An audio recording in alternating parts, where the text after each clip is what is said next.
Homeowners, are you in foreclosure, expecting to be served with a foreclosure lawsuit, or suspect your lender has coerced you into an illegal mortgage transaction? A huge number of mortgages made in the last 10 years have legal issues and are possibly defective. State laws and the U.S. Supreme Court have upheld that defective mortgage documents are grounds for foreclosure defense and for counterclaims in favor of the homeowner. If your mortgage has been sold or assigned since closing the loan, it may be defective and you may be paying the wrong party, and the lender may not have standing or the right to foreclose or collect payments under the law. If you would like to know if your mortgage is legal or not, or know if you are paying the right party, we can help. Our initial consultations are free of charge. We are not attorneys. We are legal researchers and work closely with experienced lawyers who know how to help you find the evidence to help you keep your home. Call toll free 1-855-2-KEEP-IT. That's 1-855-2-KEEP-IT today. This is RBN, the Republic Broadcasting Network.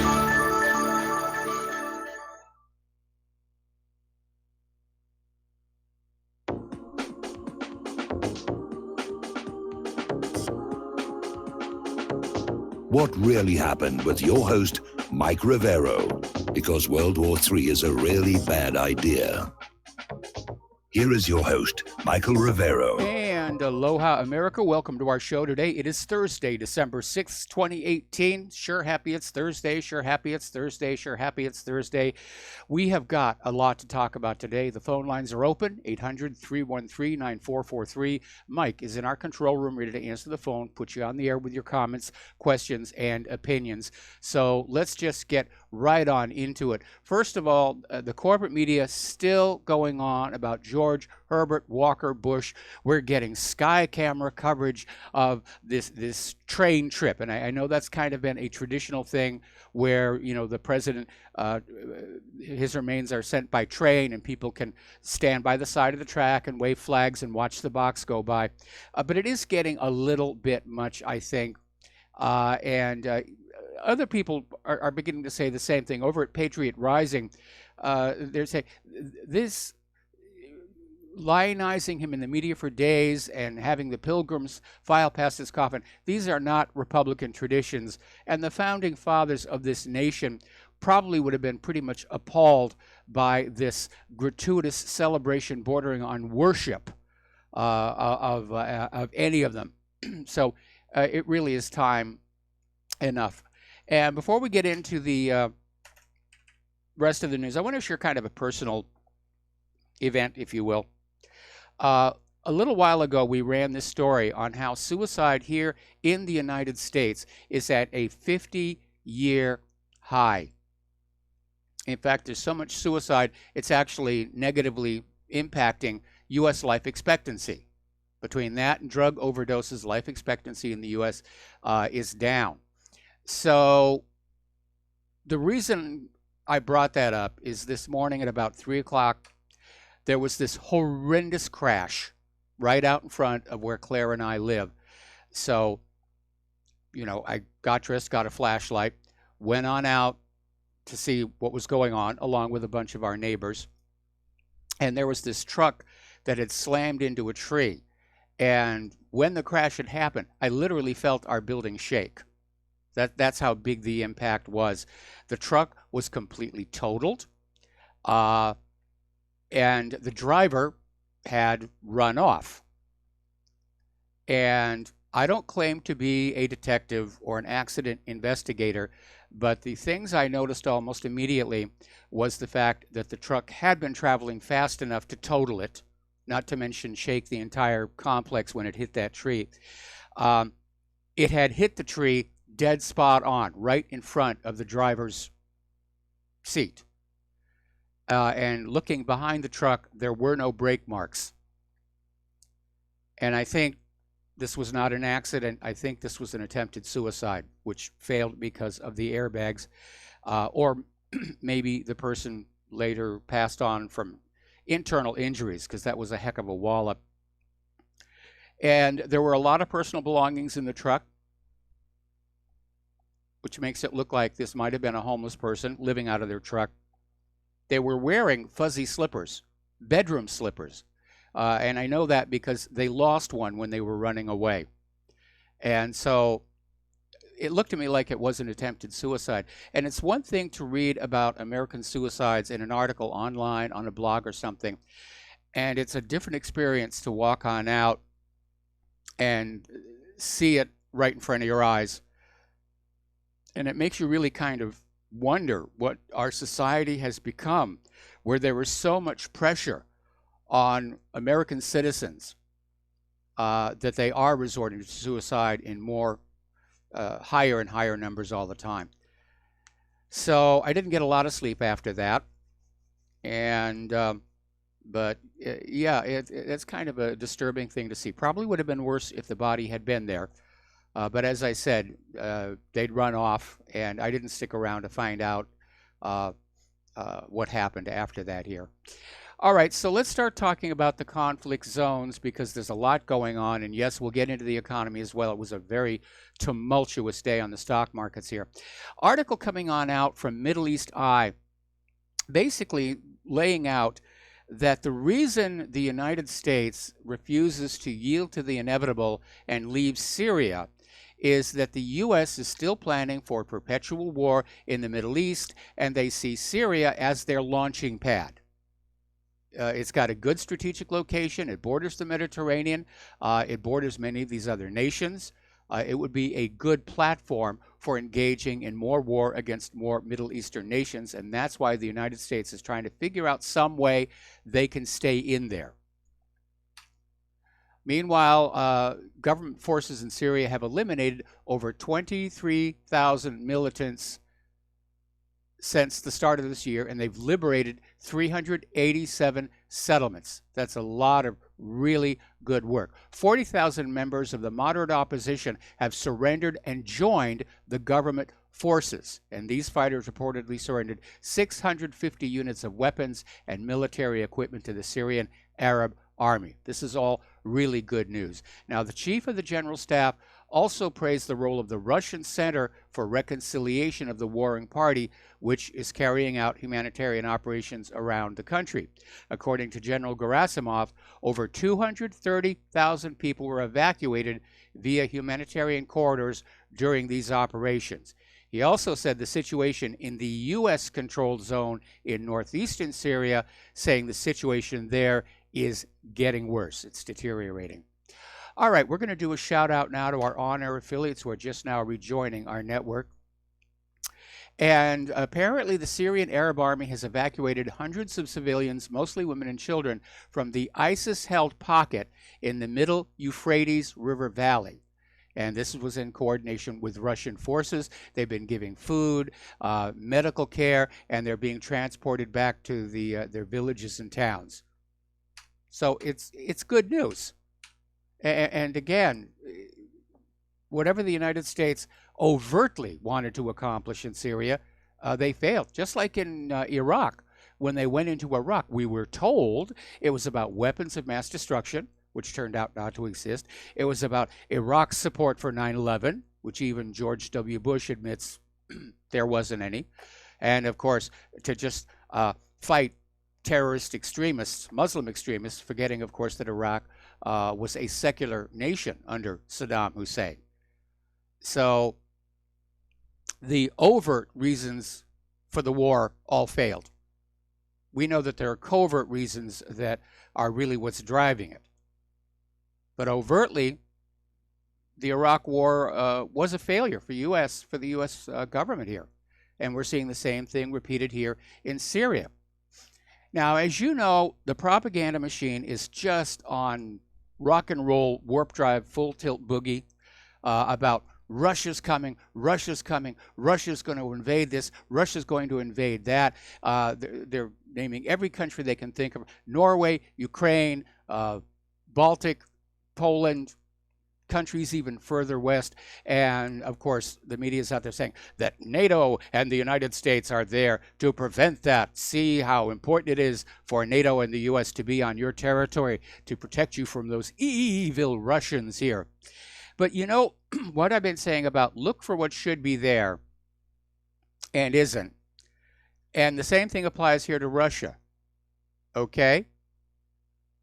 why would they want to invade the Ukraine, the Baltic states, or anywhere else? Now, the entire propaganda campaign against Russia rests on that claim that Russia annexed Crimea and sent military forces into the Donbass. Now, everybody's been paying attention now realizes both of those claims were total nonsense. The party who broke the post-Cold War international order and borders were the NATO member states when they used military force to break up Yugoslavia. And of course, we know as far as Crimea is concerned, they voted about their future in a referendum. They voted to secede from Ukraine, and then they voted to join the Russian republics. Contrast that with the situation of Kosovo, where they had absolutely no choice at all with what happened to them. As for the August 8th, 2008 war, it's now realized basically it was Saakashvili who started that, not Russia. Now, the West is still trying to make a big deal about the incident in the Kerch Strait, and now the European Union is trying to step on in and involve themselves as well by demanding that there has to be European Union mediation to solve these incidents here. Harumph, harumph, harumph. So everybody's tried to take advantage of the situation. But again, the official story is not reality, and yet policy is being forced on that, or based on that official story. Trump, at the last minute, canceled his meeting with President Putin at the G20, supposedly because of this Russia-Ukraine dispute. And according to Trump, the meeting had to be canceled because the Russians seized 3 Ukrainian naval vessels in Russian waters that refused to follow instructions from the Russian military. That is an accurate assessment of what happened. Pat Buchanan wrote in a recent column, how is this little kerfuffle, thousands of miles away, any of our business? It really isn't. It's just another excuse to demonize Russia and propagandize Russia. Now, up in London, the Russian embassy has issued a memo, if you will, pointing out the fact that the British government continues to ignore the fact that these Ukrainian warships in the Kerch Strait were acting illegally, and it was a Ukrainian provocation. Kiev illegally crossed the borders of Russian territorial waters, and it was a blatant and deliberate violation. They conducted dangerous maneuvers in the strait. They refused to respond to radio communications. They refused to respond when Russian patrol boats came on out and ordered them to stop. This was all Ukraine here. But everybody's going to get on board, and they're just going to pound on it as hard as they can. And here we start to see yet another real agenda behind the story. Apparently, according to a senior State Department official, the Kerch incident should remind the European Union why the Nord Stream 2 oil pipeline is a bad idea. Because the less infrastructure you have, the less gas infrastructure you have bypassing Ukraine, the weaker the deterrent. In other words, the Nord Stream 2 would allow Russia to basically evade oil sanctions. The U.S. wants Russia dependent on oil pipelines under the control of the West. And Russia doesn't want to do that anymore. Now, interestingly enough, speaking of the Donbass, apparently a detachment of soldiers wearing NATO uniforms were seen by the People's Militia of the self-proclaimed People's Republic of Lugansk in Donbass territory currently controlled by Kiev. And they basically said there were 28 men equipped with NATO uniforms. So NATO is already in Ukraine. They're out there screaming, Russia's in Ukraine, Russia's in Ukraine. No, NATO is in Ukraine. Meanwhile, trending to amp up the tensions even more, the U.S. military has carried out what is called an open skies flight over Ukraine. And it was done to reaffirm the U.S. commitment to Ukraine. And basically, there's an open skies treaty that says one country can fly over the other. There's no restriction. And apparently, the aircraft used was a surveillance aircraft. But it's basically sending a message. We stand with Ukraine. And in a statement, the Pentagon basically said it was because of Russia's unprovoked attack on Ukrainian naval vessels in the Black Sea. If at first you don't succeed, lie, lie again.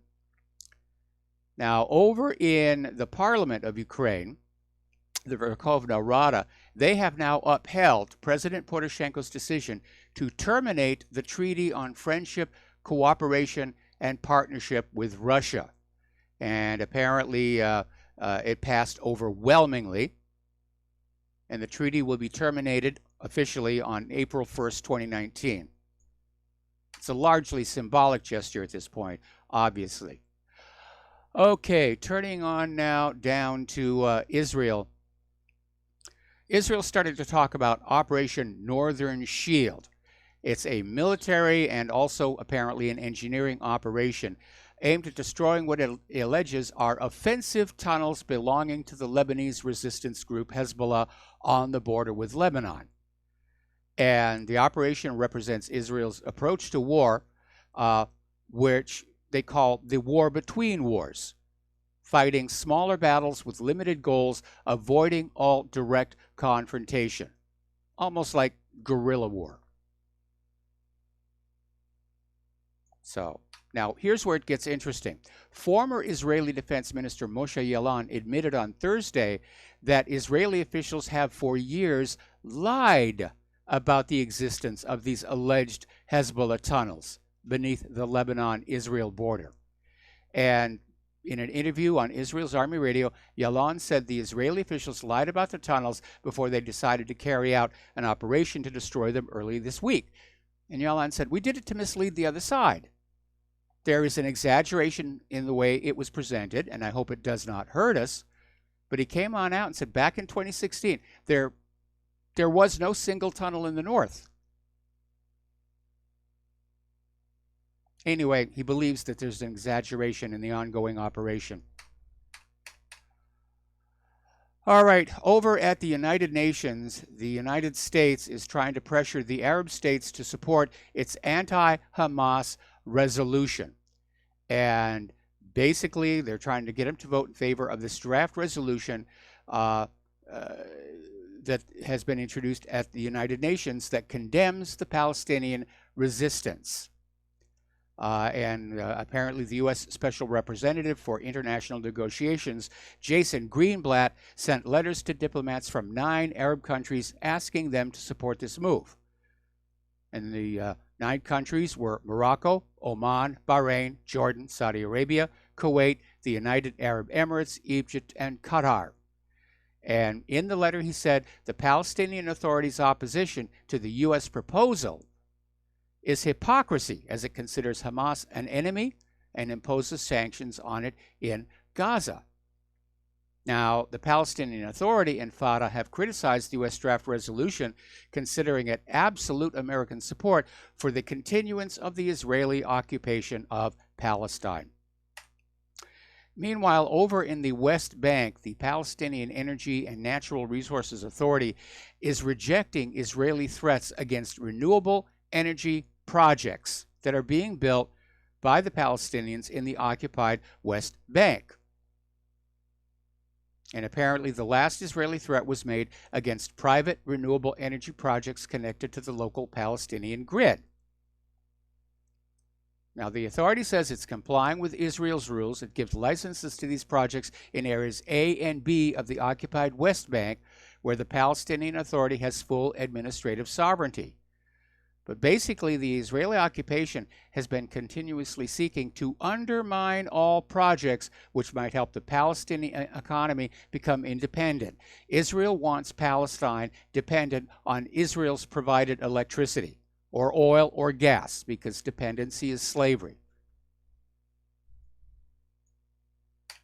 So, Benjamin Netanyahu's legal problems keep mounting up. Apparently, Israeli TV is saying that Netanyahu asked Bezek owner Shaul Elovich to basically run a negative article on a political rival's wife. And basically, it was an article on the employment of Naftali Bennett's spouse at a non-kosher restaurant, which would be seen as a very, very serious scandal in Israel here. As we mentioned yesterday, 2 U.S. Marine aircraft crashed off the Japanese coast yesterday. One was an F-18, the other was a refueling aircraft. 7 crew went down. 2 have been found so far. 1 is in stable condition. The condition of the other is not known. We're going to take a break here for some commercials, and we'll be right back.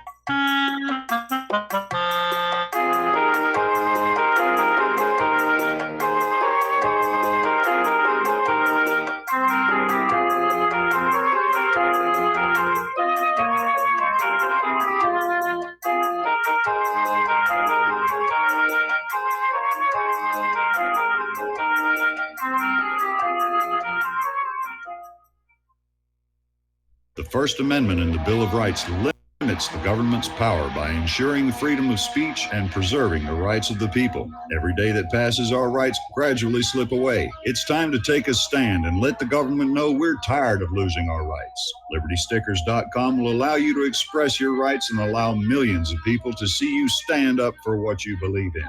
LibertyStickers.com carries the largest selection of bumper stickers online, ranging from political to humorous, and is your #1 source for Ron Paul for President stickers. As always, you can find your favorite stickers that protest the war and the president. Don't see what you're looking for? Liberty Stickers will custom make stickers that will let you get your message across for all Americans to see. Go to LibertyStickers.com and see pre-made stickers that will get everyone talking. That's LibertyStickers.com, or call 877-873-9626. Liberty Stickers, the world's most dangerous stickers. Attention RBN listeners. Dr. Ignatius Piazza, founder of Front Sight Firearms Training, and fate have come together to allow RBN to run another fundraiser till the end of the year. We didn't really expect this opportunity, but thankfully it's here and running as you hear this. We've set a goal of 500 donations by the end of the year, which averages around 6 per day, 7 days a week. When you realize all the folks listening to RBN all hours of the day and night, we think our goal is realistic and extremely critical to keep RBN on the air. If everybody listening will seriously assess their ability with firearms and then take advantage of this opportunity, we feel our goal is very conservative. Please take the time to look over Front Sight's website to get an idea of an amazing facility and the world-class training that's going on there. If this interests you, you likely will have like-minded friends that would like to know. Tell them. If for some reason some listeners are not personally interested, consider sons and daughters, close friends, nieces or nephews, top valued employees, inform club members, share the opportunity with police and fire departments. It's not too early to plan Christmas presents for special people. This fundraiser has come at an extremely critical time for RBN because the dire need for equipment upgrades. We're running on the spare tire currently with no money to fix a flat, and the fuel gauge is bouncing on E. This is one of the most valuable ways you can help RBN financially because you get Commander lifetime membership value that is 50 times your donation and can be passed on forever. How many times during life do you get to leave a legacy? See more details and contact info on our webpage, republicbroadcasting.org, and thank you. When all this twisted steel was swept away, did these remaining holes reveal what's really happened?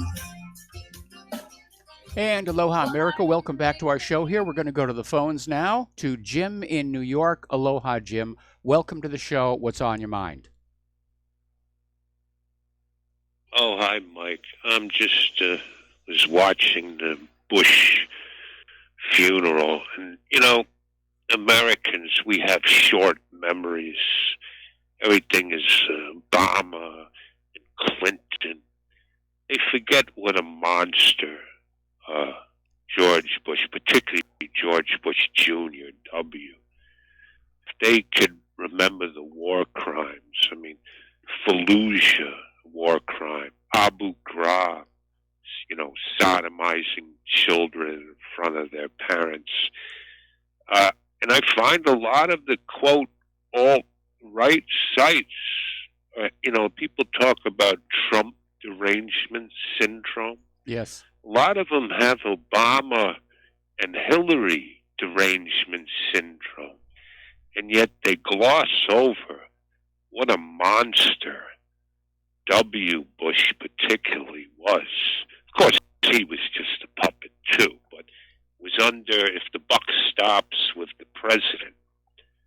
Bush administration is the greatest murderers of the 21st century, if you go by death count. And I think a lot of the, quote, alt-right should remind themselves, forget about latest puppet, Obama, Hillary. You said it many times. It's a systemic problem. And oh my God, when I think back, you know, and I forget too, what a monster the Bush administration was. Yes. And how people forget it. Oh my God. Well, again, you look back at all that history, the Bay of Pigs, the possible link to the JFK assassination, Iran-Contra. You know, yeah, there's a lot of darkness there. And to be very honest, I think the elder Bush was definitely much, much worse than Bush Jr. Well, I think Bush Jr., I don't think he was running things, but it was under his administration. I agree. I'm sure that Daddy, you know, Daddy was pulling the little ring behind George W. Bush's mouth to flap it. And Cheney and Rumsfeld and greater minds, but it was under the Junior Bush, the greatest mass murderer of the 21st century so far. Yes. But that's all I wanted to say. And I'd like to remind the people who hate Obama and Hillary, and I don't like them either, just remember W. Bush and what he did. And that's all I want to say. And thank you very much, Mike. All right. Thanks an awful lot here. And we will let you go. The phone lines are open again. All right, let's talk about what's going on over in France, because the situation does not look like it's going to de-escalate. In fact, it's getting more intense. The French police union is now calling on the police to join the Yellow Vests protests. So this is no longer a case of the protesters over here and the French government over here. You now have different segments of the government joining up on different sides here. And there's going to be another major protest over this weekend. And LSC is actually concerned there could be an actual coup d'etat attempt or a revolution. And the protesters are out there basically. They're already expanding what they want. This is not going to stop with the end of that carbon tax. Now they're talking about they want an increase in the minimum wage. And at the risk of being arrested under French law, they're starting to talk about closing those open borders and getting rid of some of these migrants who have become such a problem, who've soiled their beautiful city. So it's getting very, very intense there. Anyway, France has now completely abandoned that fuel tax, which was essentially a carbon tax. At first they said they were going to delay it for 6 months. Now they've said it's gone. You know, it's definitely gone. So Macron has failed on that one. And here is where it gets to be a problem, because this plan for a new world order rested on 3 pillars. One was human-caused global warming, and it just collapsed. So they were going to use ClimateGate to scare us all into accepting a global environmental authority and the carbon tax to exert more control over us. That just fell apart. The Paris Accord, for all intents and purposes, just got shredded. So Macron is now a victim of the climate change, global warming agenda. What? Oh, we got to take another break for commercials. We'll be right back.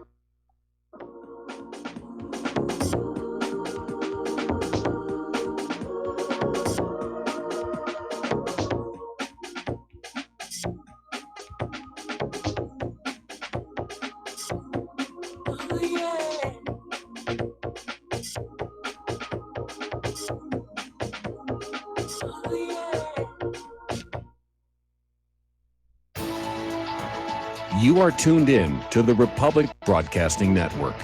Visit our website by going to republicbroadcasting.org.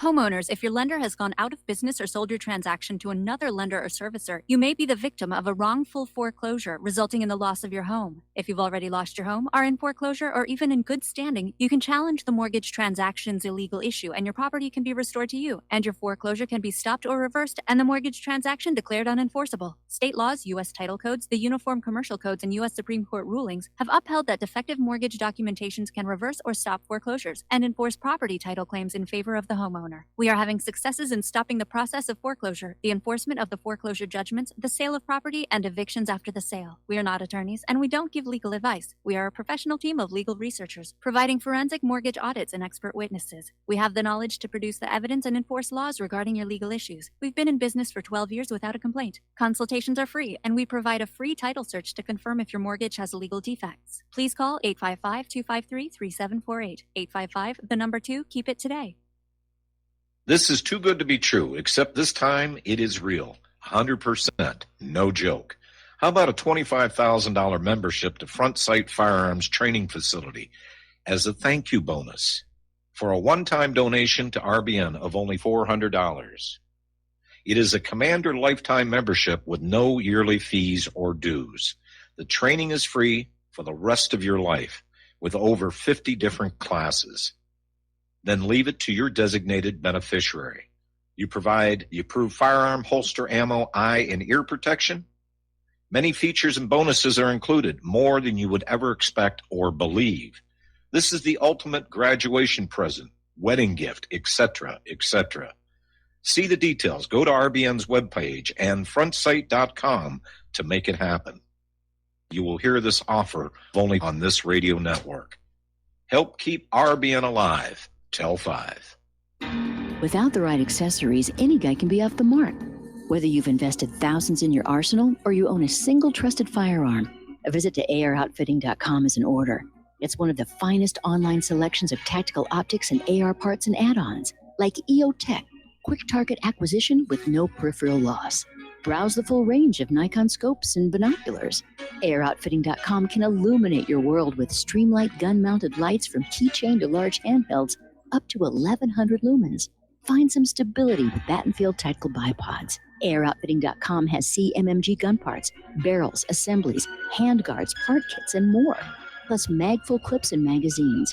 I know I've got you excited, so take a breath. Head to AirOutfitting.com. The site's super easy to navigate and features a ton of technical info, including links to manuals. We also welcome vendor and manufacturer inquiries. Remember, if you don't see it, we can get it at AROutfitting.com.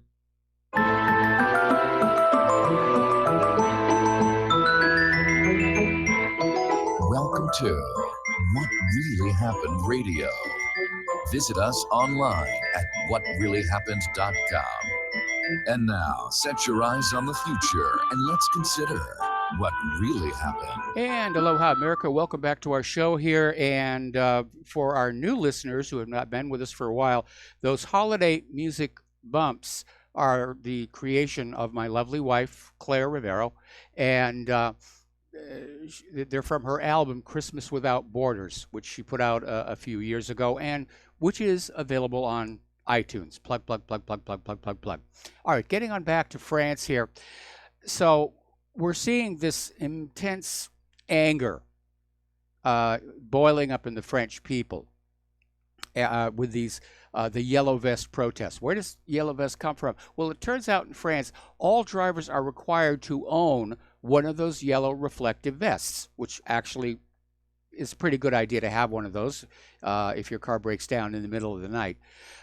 So everybody already had them, and they put it on as sort of their uniform for the protests here. And what the French people want is they want a lower cost of living, cheaper energy. They basically want to have a better standard of living. And they're mostly fed up with this global warming elitism, because more and more people around the world are realizing it was all a gigantic scam. And it's one thing when Al Gore is scamming the United States or something like that. But when your own government is playing that same game, oh, global warming, we got to take more money from you, it does reach a breaking point, and that is basically what's happened. And these are the most violent protests France has seen since the 1960s.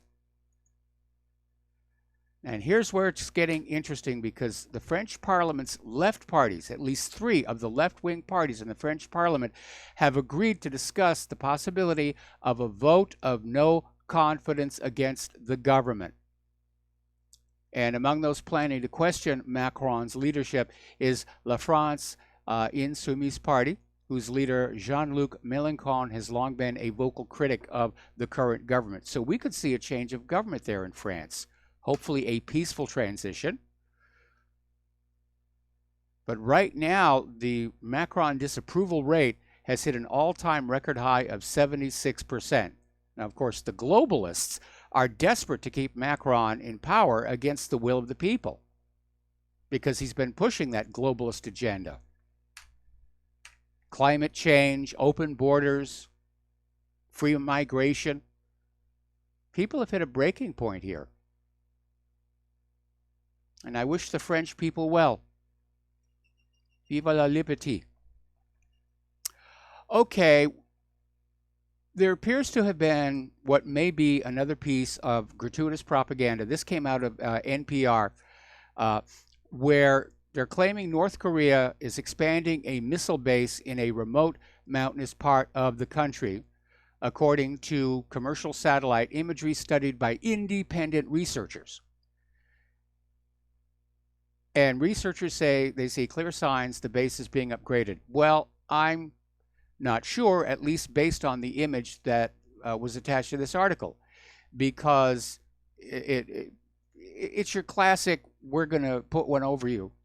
It's a wide area image. This time, at least, it's in color. It's not particularly sharp. And there's all these little blobby shapes in there with circles and a little arrow and a label saying, you know, this is a hardened bunker and this is the... They did the same thing to us in Iraq. Colin Powell, when he was at the United Nations, he held up this blurry photo of these white blobs against a dark background and said, you know, this is a chemical weapons decontamination vehicle. And this is, and when they finally got to that area in Iraq, it turned out it was just ordinary, everyday firefighting equipment. Remember when they tried to tell us these balloon inflators were mobile biological weapons laboratories? Truth truly is the first casualty of war. Okay, apparently the United States has sailed a little too close to a Russian base bordering on the Sea of Japan, and the Russian military is now keeping what they say is a close watch on the U.S. destroyer, the McCampbell. Apparently, earlier today, or last night, across the other side of the date line, approached a Russian military base in the Primorye region. Now, currently the destroyer is 400 kilometers away from the Russian shore. So, again, it's another provocation. And To ordinary people, I say a big deal about it. But if you go back and you study Arthur H. McCollum's 8-step plan to provoke Japan into attacking us, and we'll be talking about that tomorrow because tomorrow's Pearl Harbor Day. One of the things the U.S. kept doing was sailing their warships right off the coast of Japan, which to Japanese sensibilities was a tremendous insult. The attitude back then was, you've got your side of the Pacific and we've got our side. What are you doing over here? All right, let's talk a little bit about some of our domestic politics here. There's an article that came out of the original antiwar.com saying it's time for Trump to completely declassify all the documents in this Russiagate hoax because it has gone on way too long. It's gone on way too long. And it is clearly a witch hunt and an attempt to manufacture a crime that doesn't exist. In fact, this article quotes Stalin's Secret Service chief Lavrentiy Beria, who once boasted, "Show me the man, I'll show you the crime." So, another article, and I agree with this one, also from the original antiwar.com. Trump's timidity is letting Comey off the hook. And Trump has apparently basically not helped the House Republicans trying to get this situation with Comey resolved. Now, they went back and forth. There was a request for Comey to testify. He turned him down. Then there was a subpoena. He briefly went to court to try and get that quashed. I think lawyers told him that was not going to happen. So they went back and forth, and now finally Comey will testify behind closed doors. And then after that, there will be a transcript likely to be heavily redacted that will be released. This lets Comey pretend that he wanted a public testimony because he's got nothing to hide. So it's all politics here right now. And apparently that closed-door meeting will happen tomorrow, Pearl Harbor Day. We'll see what comes out of that. Tucker Carlson came out with yet another one of his wonderful broadcasts, pointing out that our ruling class has clamped down on freedom of speech as never before. And he's absolutely right. And they've got the assistance of the tech giants to do it. They're trying to criminalize criticism of Israel. They're trying to criminalize criticism of the immigration policies. They're basically lining up all these favored so-called protected status groups and give them all kinds of laws saying you can't say bad things about them. They're trying as hard as they can to chip away at the First Amendment in a way where Americans would say, well, okay, I could see in this one exception that we should limit freedom of speech, but there can't be a limit on freedom of speech. Because if there are limits, it's not freedom of speech, it's permitted speech. And permitted speech is something you find in every dictatorship in history. Okay, now, apparently new emails have been released by House Republicans, or actually released to House Republicans, and confirm, once again, in fact, maybe enough to basically say, yeah, this is no longer speculation. The FBI and the DOJ committed egregious abuses of the Foreign Intelligence Surveillance Act. This is from The Hill by John Solomon. And basically confirms the FBI knew the Christopher Steele dossier was total junk and still went ahead and used it in their application for the FISA warrant to spy on Trump campaign advisor Carter Page. So, anyway. Story that is coming out of Daily Crusader. Apparently, Courthouse News Service is reporting that federal prosecutors have announced charges against 4 men connected to the law firm Mossack Fonseca which has rather extensive ties to the Clinton Foundation. Now, there's no indictment against the Clinton Foundation, but if you remember, this went all the way back to the Panama Papers, tax evasion, tax avoidance. Now, the charges include conspiracy to defraud the United States, conspiracy to commit wire fraud, conspiracy to commit tax evasion, wire fraud, and money laundering. And this comes nearly 3 years after the leak of the Panama Papers. So somebody may decide they're going to cut a plea bargain, and that would be a good thing. Okay, let's look at this real quick here. Yes, we're in good shape here. Over at Kamala Harris' office, one of her top aides, Larry Wallace, has had to resign because apparently he got sued for harassment, and he wound up paying $400,000 in settlements while working for the Democrat at the California Department of Justice in 2017. And apparently the lawsuit involved gender harassment and forcing her into demeaning behavior. All righty. Now, this is a very interesting article. This is out of Vanity Fair, which is kind of unusual, but they're reporting on this. Apparently, Donald Trump is seriously thinking he's going to run again in 2020. And according to this article, sources in the White House are saying that Trump is thinking of replacing Mike Pence in the second term, taking him off the ticket. Try and get somebody on there that will revive the Republican base after Trump has basically alienated so many of us. Now, that is a very tricky thing to do, because if you will remember, back when John F. Kennedy was assassinated, he was assassinated in his first term, he had made the decision he was going to get rid of LBJ in the second term.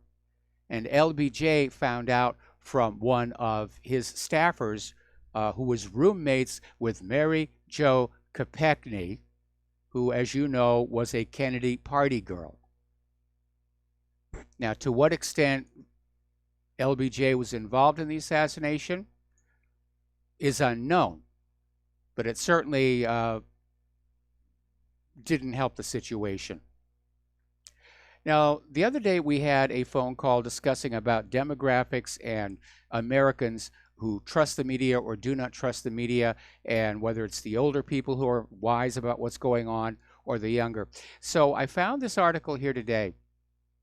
This came out of Patriot Rising. Apparently there has been a study done that shows half of all high school students do not trust the corporate media to report accurately and fairly. And apparently this was one of the first such study to be done. Normally it's the adults and people with disposable income are the focus of these studies. But it basically means the corporate media is failing. So did Common Core. All right, we're going to take a phone call. Dustin in New Jersey, aloha. Welcome to the show. What's on your mind? Maybe that's why Nikki Haley is going to not be in the UN. Maybe he's going to use her as his vice president pick, which would be horrendous, even worse than Pence. I mean, either that or maybe Bolton will be his vice president. Personally, I think it's a bad idea, but you may be onto something. If Trump were to get a female vice president, that would pull the feminist vote away from the Democrats. Well, you know what? We might be at war by then. I mean, because she just keeps pushing that right-wing, that nonsense crap. Well, you know? that was her job. Like you were saying before. You know, that was her job. Yeah. She was there speaking what she was told to say. Hey, Mike, I wanted to what's your take on the CFO of Huawei? She was basically kidnapped. You're right. Yeah. I mean, this is all about economics. You know, I mean, well, it is. what it did is. she supposedly do wrong? Well, we're still trying to find out. Apparently, she's been accused of violating the Iran sanctions. She was up in Canada, but the Canadian authorities arrested her at the request of the United States.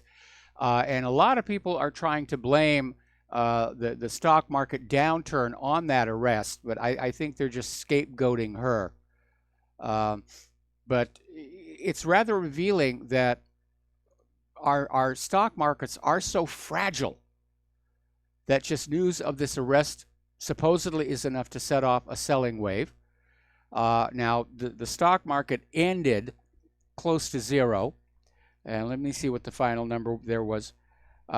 It was down. The Dow was down about 80, but at one point in the day, it was down 740 points, and that's got to be making people very, very nervous.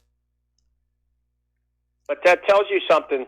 If it was down that much, you know, because the day after the stock market was closed, because which that's a conspiracy by itself, closing the stock market. But they have done that before, I believe, right? Close the stock market. Well, they close it for holidays, but I don't consider George Bush's, a holiday. Well, Trump declared it to be a federal holiday. That's what happened. You know, he signed an executive order.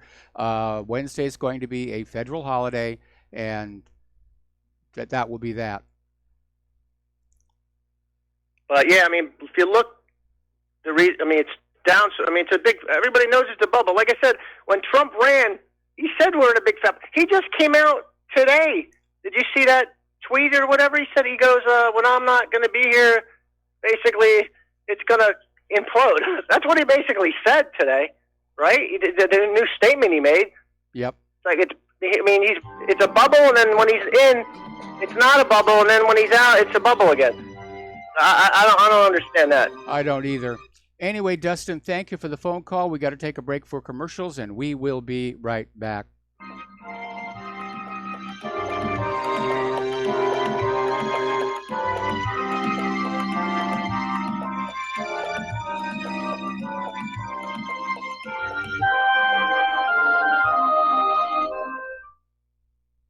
Do you worry a lot? If you're forgetful, nervous, moody, or overwhelmed, chances are you're not protecting yourself from the ravaging effects of stress and anxiety. No matter the cause, ongoing stress and elevated levels of the stress hormone cortisol can rob your memory, your health, your quality of life, and your future. Now you can combat the effects of stress and anxiety while improving your memory and recall at the same time with the dietary supplement Calm and Clever. Studies show that the ingredients in Calm and Clever reduce cortisol by as much as 30% in as little as 1 to 2 weeks and increase your ability to recall facts, names, and numbers in 4 to 12 weeks. Calm and Clever was created by scientist Kurt Hendricks, a principal investigator in 2 NIH-funded studies on Alzheimer's disease. Try Calm and Clever for 2 months. You'll feel the difference. Call 1-800-758-8746 or go to calmandclever.com. Did you know that neither the American Medical Association nor the American Bar Association were established to benefit the American people? Have you recognized that in our country, healthcare has little to do with health, and that our court system has nothing to do with justice? The priests of both medicine and law have been incentivized to implement a dark agenda on behalf of the Bilderbergers and their ilk. To protect ourselves and our progeny, we need to take a much closer look at how these two giant industries really work. Join me, Al Whitney, on In Defense of Humanity, Saturdays at 7 p.m. Central, as we expose the matrix and learn how not to consent to our own destruction. Many people write us about their experience with Extendivite. Allow me to read you some from Amazon.com. This product is superb. I have been taking it for about a year now, and I can feel my cardiovascular system run like a Swiss watch. I definitely recommend this product for anyone that has high cholesterol, high blood pressure, and heart palpitations, A+. It's potent, but it works. I have been waking up for the past 3 years with numb hands, and a week into using Extendivite, my numb hands seem to have cleared up. My circulation was off, and now it's back on track. So I'm happy. I feel so energized, and I have my husband on it now. My mother-in-law has cholesterol problems, so I bought her a bottle as well. Thank you so much. Love the product. Tell us your story. Get Extendivite today. Call 1-877-928-8822 or visit heartdrop.com. Extend your life with Extendivite.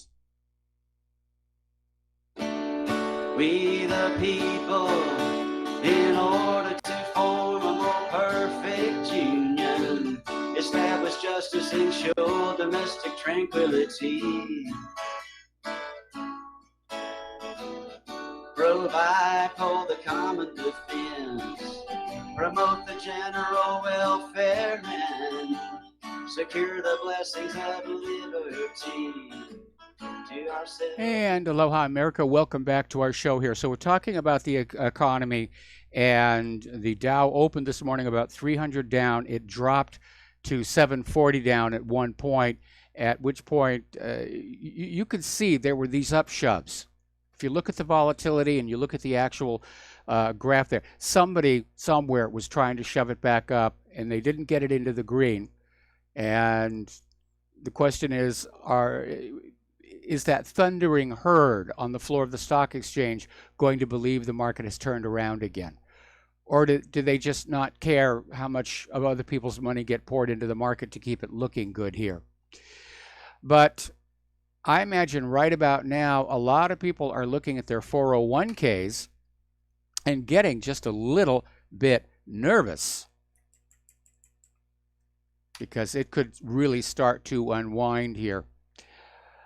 Anyway, like I said, we know that there are fundamental problems with the American economy and the stock market, but as is usually the case, when there is a downturn, they look for somebody to blame. And of course, one of the things that they're blaming this on is the China trade war. But it's not the real problem any more than the assassination of Archduke Franz Ferdinand was the real cause of World War I. It's just a focal point here. But it does tell us just how fragile the market really is. Even Bloomberg is out there saying now this is the worst time in decades to make money in the markets. And when Bloomberg is out there saying that, you know that there's an issue. People are realizing all the fraud, all the duct tape, all the king's horses can't hold it together much longer. Apparently out in San Francisco, house and condo prices are starting to head downward rather rapidly, which means we're going to have another real estate bubble crash with more underwater mortgages, more foreclosures. The system is fundamentally flawed by being based on a currency created out of thin air and loaned into circulation at interest. Story out of CNBC. Payroll growth slowed in November. The labor markets are tightening, which is rather interesting when you realize this is the time of year when the shopping malls should be hiring up for the holiday shopping rush. But apparently the job gains were all concentrated from services providing companies. Anyway, people are still looking at Deutsche Bank and what's going on over there, because Deutsche Bank is huge. It is global. What would happen if it failed? We'll talk about that when we come back from the station break. Oh, and we have a caller waiting on the line.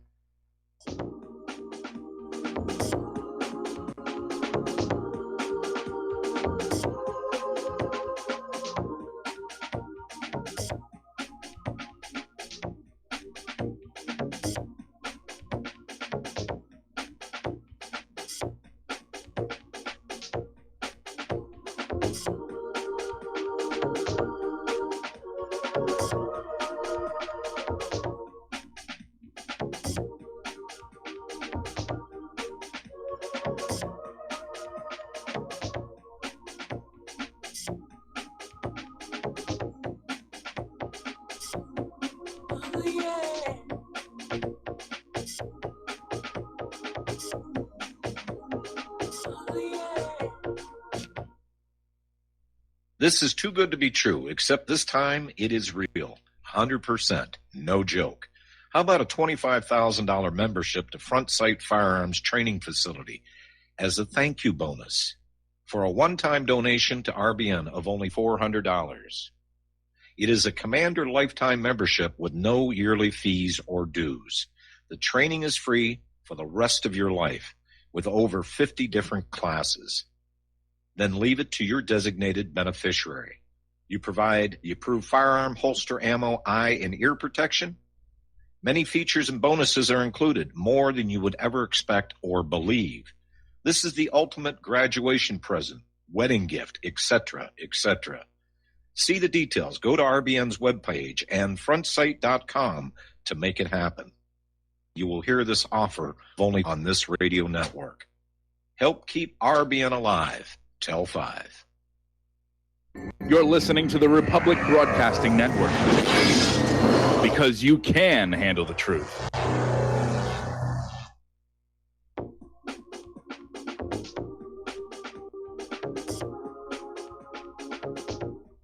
What Really Happened with your host, Mike Rivero. You're listening to the Republic Broadcasting Network, where you'll find out what the Fukushima's going on. And aloha, America. Welcome back to our show, hour number 2. The phone lines are open, 800-313-9443, and we're still seeing televised pictures of the hearse carrying the coffin of former President George H.W. Bush. It really has gone on for way, way too long. I'm going to go ahead and take this phone call before we get back to Deutsche Bank here. So, Robert in Northern California, aloha. Welcome to the show. What's on your mind? Hello, Mike. I hope you and Claire are well. You know, I think we just got a cameo appearance from the plunge protection team there. I think that's the explanation for this stock market thing. Meanwhile, if they keep carrying around Bush like they are, we're going to see 6 weeks and he's going to be like toted from town to town or something. Being sarcastic there, but, you know, yeah, 4 days of a funeral, I think that's enough even for the greatest anti-hero we ever had. Well, I'm surprised they didn't stuff and mount him in the rotunda and leave him there permanently. Hey, don't give him any ideas, man. Okay. Well, you know, it's just I'm looking at everything from a big perspective, sir, and I'm sure you see it too. There's so much going on. We've got these protesters in France. We've just arrested one of Chinese folks, one of the finest in their electronics industry. I'm sure that kind of poked the dragon in the butt, so to speak. I'm sorry to be crass, but meanwhile, we're like poking our nose in the bear's face over there. Just 20 ways to Sunday. We've got the economy on the fritz here, and I'm starting to wonder if I'm not the only one who feels like we're approaching the top of that first big hill on the roller coaster. You know what I mean? You can almost feel it in your gut. You can just feel in your gut something has gone wrong. And I'm starting to think that a lot of the very bizarre behavior we're seeing in our society is from people who are also sensing something has gone wrong with the country, but they don't want to face up to it. They're looking for ways to avoid it. And so they just go off and get involved. I agree. A lot of other bizarre stuff here. Well, and I think a lot of them have just been educated into not understanding where a solution might be. They've taken critical thinking out of our schools for long enough now that we're starting to see the bona fide result. This is how the new normal is going to be, I'm afraid. This is not good, but it is here. Well, I think there's going to be a big collapse. I think the United States is going to collapse the way the Soviet Union did or the way ancient Rome did. There's so many parallels. And I really, while it would cause tremendous hardship for the American people, I think it would be less hardship than being led into a third world war that goes nuclear. I agree with you. But, you know, where else are we going to go to make a new America? This was the great experiment of freedom, right? I mean, now the whole planet's been conquered. Where else are we going to go? I think it's probably the only way out of this is to strap on a yellow vest and hope that it goes global. Maybe we can very peacefully just march through the streets in great enough numbers that it would be a public media faux pas for him to just shoot them all. Maybe we could actually make some change. I don't want to advocate violence. I don't see enough people getting off their couches. No violence, never violence. But I don't see enough people getting off their couches and even walking the street peacefully. At least France has got it right. But I'm afraid America's probably done for at this point. Nobody's getting up and doing anything. I It's disagree. really sad to I see. disagree with you, and that's because a month ago, I hope you're right. looking at France, you would have thought everything was more or less okay. Same thing with Romania before their revolution. A month before that happened, you would look at the people and say they seem to be okay with things. You never know when that flashpoint is going to hit, I think You've got a good point. yeah, I think if you go back to the top got of a the very show good where I was point. talking, where suicide is at a 50-year high in this country, obviously our population is under severe pressure, and there could be just a single spark that sets it all off, and nobody knows where it's going to come from. But we're already seeing the Yellow Vests protests spreading to other countries in the EU. It could come here. I mean, we're not mandated to wear yellow vests, but I mean, that same thing. This could be the start, or at least the acceleration of the grand global awakening, which was a name that was given to this phenomenon by Zbigniew Brzezinski. But of course, in his view, that was a negative thing. They didn't want the world's population to wake up to what was actually going on. I agree with you in a lot of respects there, Mike. The thing I'm most worried about is, like, on one hand, while we see France actually uniting as a populace for a common cause, over here in America, all we have is, like, a bunch of folks either running around out there wearing transgendered hats, or we, like up in Portland, we see two different protest groups so busy fighting each other that they can't even understand who their common enemy might be. And it's just, it disgusts me. I just had my 60th birthday a few days ago on the 2nd, and you know, I've seen a lot of things come and go in this country, and I never thought it would come to this. I never thought I'd see it like this. No, it's the same with me. When I was a kid, I would have been stunned if you said this was what the United States was going to be like in the year 2018. But again, I'd have called you a liar. I'd have called you a liar and told you to go take some medication. Well, now I know what the medications are doing to people too, so I wouldn't recommend that. But true. No, it's all just gone so south. I don't even understand where to turn. Yeah, I don't think I'm the only one feeling that way. No, either. no, you're not. You're not. Go back to that story I just did, where they did a study of high schoolers and found out half of them don't trust the corporate media. And that means that half are out there on the internet looking through the independent media, finding out what's really going on. And of course, they're talking to each other as well. There could be a mass uprising in this country. And I'm not talking about one of these manufactured for the media ones like Antifa and Black Lives Matter. I'm talking about ordinary Americans who are just fed up with all of this nonsense. Well, I hope we all have ham radios, because if this really goes off for real, you know the media is not going to cover it.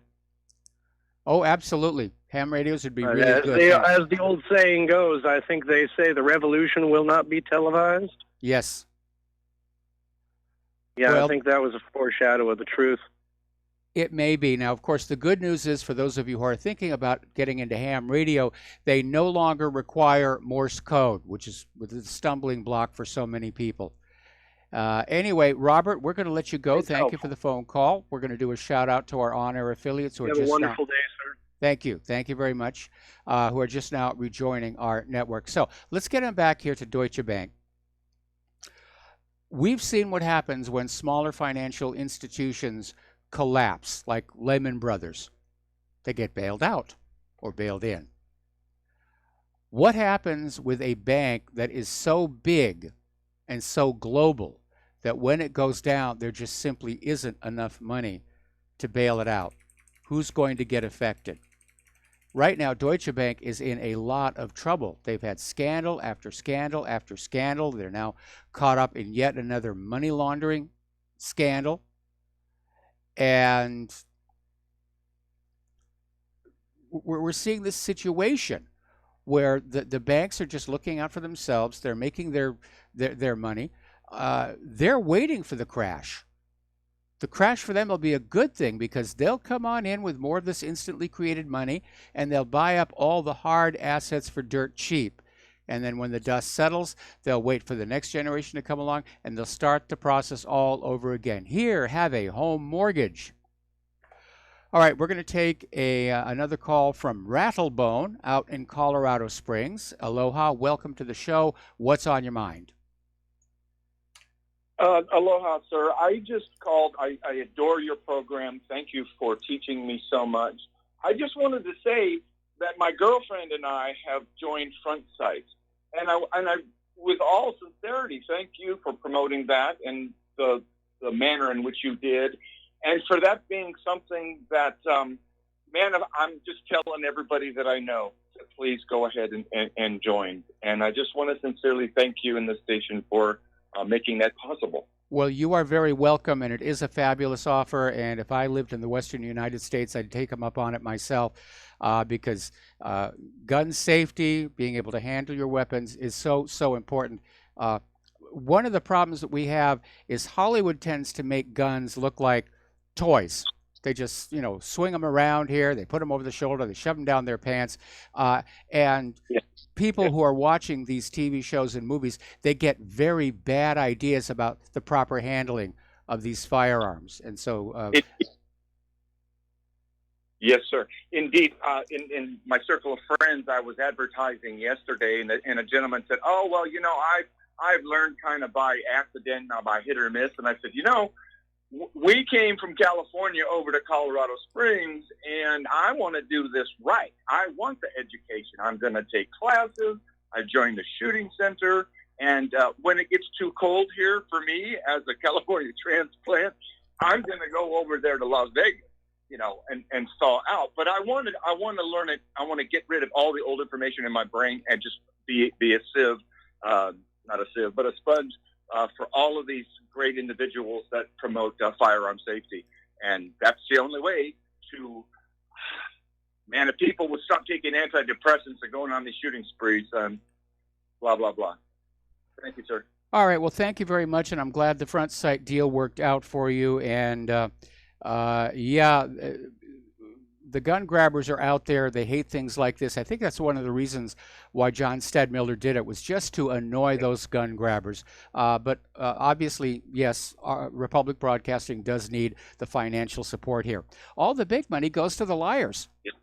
You should see the salaries of those people who are on those TV sets telling you that, war with Russia is good and war with China is good. And you'll never see them go. Anyway. No, never. All right. Well, thank you for the phone call. Have a good day. Right. All right. We're going to let you go. Getting on back to the economic news here. Interestingly enough, yesterday the European Commission unveiled a plan to reduce dollar hegemony in global trade and expanding the euro's global role. Now, that's going to put the EU directly at odds with the United States and its Federal Reserve, and that is going to perhaps complicate the situation. What's the United States going to do? Declare war on Europe now? So they stopped short of saying they wanted to break the dollar's dominance, but it's basically being implied. Now, the European economy is comparable to the U.S. economy in scale, but the euro is still presumed to have the back seat.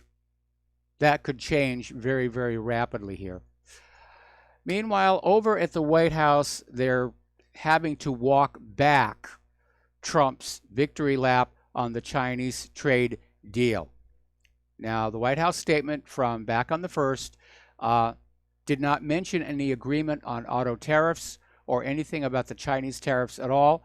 It was very vague on Trump's claim about farmers. China has agreed to start purchasing agricultural product from our farmers immediately. And remember when that came out, I said, I don't think that's going to work because China does not allow GMO, and too much of America's agriculture is contaminated with GMO. So apparently Tuesday, Trump walked back his assertion that there was a deal with China. And there may not be a deal after all. And they're trying to say that that's the reason for the stock market drop. But again, it reveals just how fragile the market is. All right, let's talk about OPEC. Qatar's decision to quit OPEC is raising questions about the future of the oil cartel. This is basically a confirmation of the comment I made. I think just yesterday, we could be seeing the beginning of the breakup here. This is coming from Middle East Monitor. And apparently, there are fears about a sudden meltdown.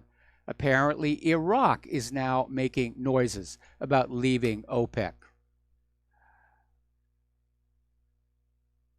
And even more interesting here, Iran is saying that, there we go, Iran is saying that they refuse to follow the OPEC directive to cut oil output until the sanctions against Iran are lifted. Now, that's going to put a lot of pressure on OPEC, obviously. OPEC's going to try and convince the U.S. to back off the sanctions. The U.S. is going to say no. So now we're going to have OPEC in an adversarial position. And, you know, when OPEC gets into an adversarial position with the United States, bad things happen, like oil and gas shortages. Now, the United States may be thinking that's no longer a threat because they've built up our production capacity here in the United States. But to me, it's still a lousy way to be doing business with all this chest thumping and arm twisting and, you know, we don't care if they've got a better product, you will buy from us. Over at General Motors, you remember General Motors are now Government Motors, you know, back when things were really melting down. They got $11 billion, that's with a B, in subsidies and slashed wages. And they're still in economic trouble. And so they've announced they're closing factories. The American factories, not the Mexican factories. And workers are already protesting at some of these GM factories in America. It was just plain corporate greed, out of control, rampant corporate greed. Now, we all know that one of the problems is that everything is taxed way too much. We're dealing with exactly the same kind of abusive taxation that they are in France. The other is the out of control executive pay. I mean, if you look at executive pay for U.S. CEOs, CFOs, COOs, and so forth, compared to the same positions in companies in other countries, it's just completely out of skew. It's just completely out of skew. And obviously, in order to have these huge multi-million-dollar salaries for these executives, well, that ultimately percolates down to the cost of the car, which means ultimately you're paying for it all. Now, pharmacy workers over at Bayer are protesting the plan to lay off 12,000 workers around the world. Bayer is saying they're not going to really start the layoffs until 2025, but apparently a significant number of the job cuts at Bayer will be in Germany. Now, Bayer is in trouble because they bought Monsanto without doing due diligence on how harmful some of those products are, or maybe they just didn't care. Remember, Bayer was the company that manufactured a hemophilia medication that was contaminated with HIV. This goes back to that Arkansas tainted blood, prison blood scandal. And when Bayer couldn't sell it in the United States, they simply shipped it to countries where there were no laws against it, and they sold it there. And they gave a lot of hemophiliacs HIV. But it makes money, and that's good, and that's all that really matters in the United States of America. All right, let's get on back here to the Nord Stream 2 pipeline. And it is a point of major contention between Russia and the United States and Ukraine and Europe, because this will be a second transit pipeline, one that will go around Ukraine. That's what the U.S. is complaining about. And the U.S. is out there screaming that, oh, as soon as Nord Stream 2 is completed, Russia is going to shut that valve going through Ukraine, and that will be horrible. Well, apparently, Kremlin spokesman Dmitry Peskov said, no, that's not a guarantee. That after the launch of the Nord Stream 2 pipeline, Russian gas transit through Ukraine into Europe may be continued.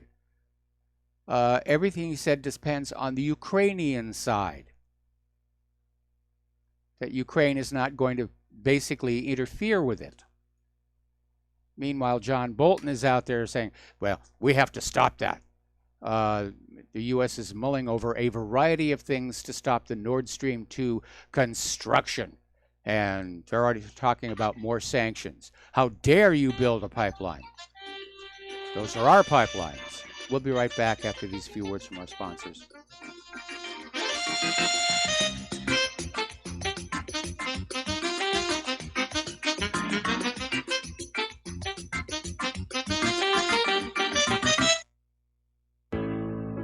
Many people write about their experience with Extendivite. Allow me to read you a few from Amazon.com. My wife and I both use Extendivite and are very pleased with the results. It has helped to stabilize our blood pressure and to make both of us feel healthier. Good product and good buy.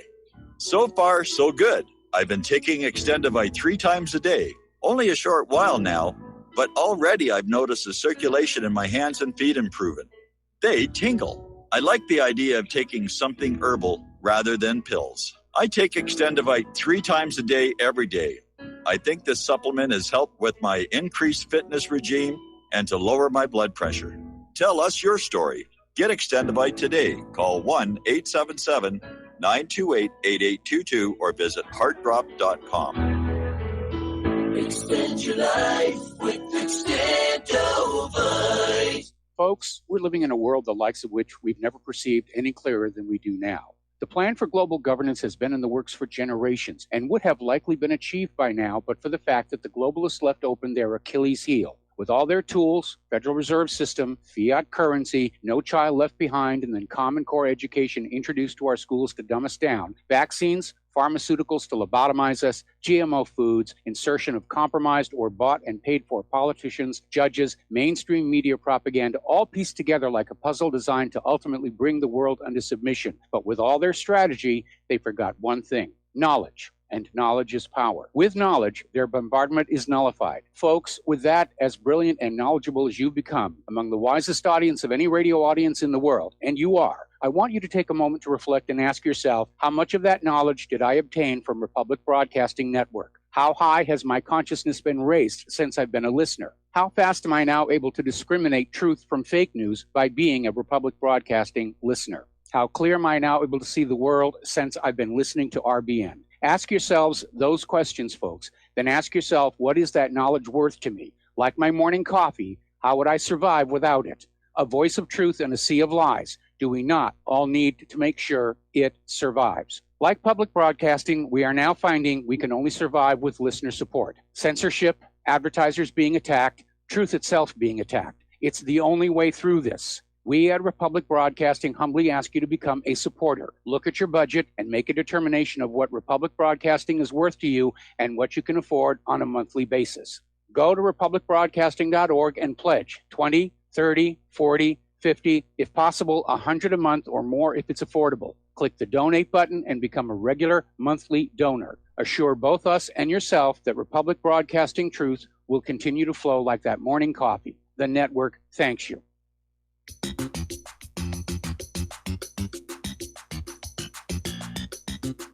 Welcome to What Really Happened Radio. Visit us online at whatreallyhappened.com. And now, set your eyes on the future and let's consider what really happened. And aloha, America. Welcome back to our show here. And again, if you would like to help out Republic Broadcasting, and Republic Broadcasting needs your help, the postal address to send a check, money order, or if you prefer anonymity, cash, is Republic Broadcasting Network, 2251 Double Creek Drive, number 302, Round Rock, Texas 78664. The phone number to call in with a credit card or debit card donation or to pledge to be a recurring subscriber is 800-724-2719, extension 1 during business hours. And remember, it is Round Rock, Texas, extension 3 at all other times. Okay, I'm looking at the corporate media. We're getting to the end of this thing with Bush. They've got him now at the Presidential Library, which is where he's going to be interred. They did the same thing with Richard Nixon, as I recall here.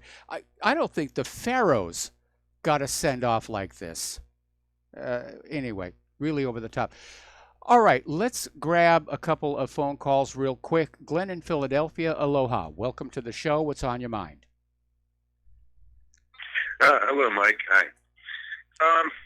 Thinking about the oil issue and the OPEC and all that, I'm sure you remember a few years ago when Pastor Lindsey Williams was making the talk show rounds as vigorously as he was able. And if I'm not mistaken, I believe you might have had him on a few times. Did you not? I don't think so. I think you're confusing me with another show. Well, he was on a number of shows. He was a retired chaplain who had worked for an oil company up in the Alaska pipeline. Oh, yes, you're right. Now I remember we did have him on the show. Right. He now at the time, he characterizes himself as having been in, the service to the elite. But but the oil folks are only one segment of the elite. But anyway, he used to say that their plan was to get the price of oil up to $150 a barrel, and that was where they were going with it. But within the next several years, of course, it went the other way, went down to like 50. But he used to speak often of the available oil off of Gull Island. I believe it's up off the left, yes. And this huge transportable rig called the Liberty rig, and how once all this was pressed into service, there would be no need for any reliance whatsoever upon foreign oil, et cetera, et cetera. Now, fracking and shale deposits aside, here in the lower 48, I've often heard it asserted that we've always had sufficient oil reserves to be independent, but we chose to participate in the international market for the sake of international economic influence and control. Yes. Pricing and how the and actually, in a way, we've heard more and more about these various oil deposits being found oil off in Israel, of all places. It used to be the standing joke that Golda Meir used to say that, the Israelites wandered in the wilderness 40 years and settled in the only place where there was no oil. Well, it turns out there are supposedly huge oil deposits down there. Yes. As well. So the point is that oil, this idea is that the world is awash in oil ultimately, and that, we have more than enough supply to be independent. And which, of course, would have a tendency of a downward pressure on pricing. So, I'm just throwing that out there, just, by way of remembrance to say, okay, so why do we need to worry so much about OPEC if ultimately the world is really has a lot more oil than people were? The worry about OPEC is not about oil, it's about continuing the petrodollar deal. If OPEC breaks up, that's going to be the beginning of the end of the U.S. dollar's hegemonic domination of the globe. Right, and that's the obvious answer to the question. Yeah, exactly. And so and supposedly that's why we participated so much internationally in the international trade of oil for precisely that reason. We didn't really need to. We could have, kept our little World War I sense of isolationism, as we're always accused of having. We could always just be independent and say, we're just happy, we're fine. But that's not going to happen because it's not in American interests or in corporate interests. The same reason we do wars. We're not defending America or its borders. We defend corporate interests around the world. Yes. A la Smedley Butler. Yes. Yeah. So anyway, I just, thought I'd bring this out, that it's ultimately all, economic, Well, so anyway. It's all driven by greed. It's all driven by greed. Okay, anything else, Yep, Glenn? exactly. All right, Mike.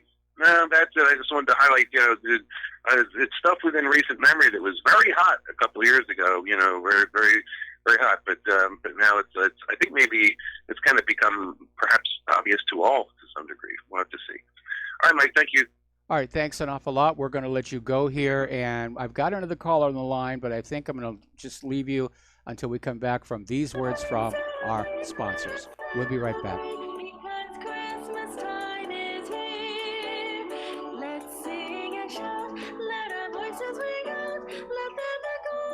To next year, celebrate, let us celebrate. As the days pass on their way, share the gift from above, the power of love, so that every day's Christmas. You are tuned in to the Republic Broadcasting Network. Visit our website by going to republicbroadcasting.org.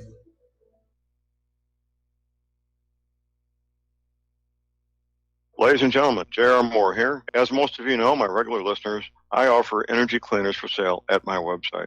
If you don't have a clue what I'm talking about, go to my website, thelibertyman.com, educate yourself about these marvelous healing devices. We focus on pain mitigation and getting a great night's sleep. Arthritis pain, joint pain, back pain, doesn't matter.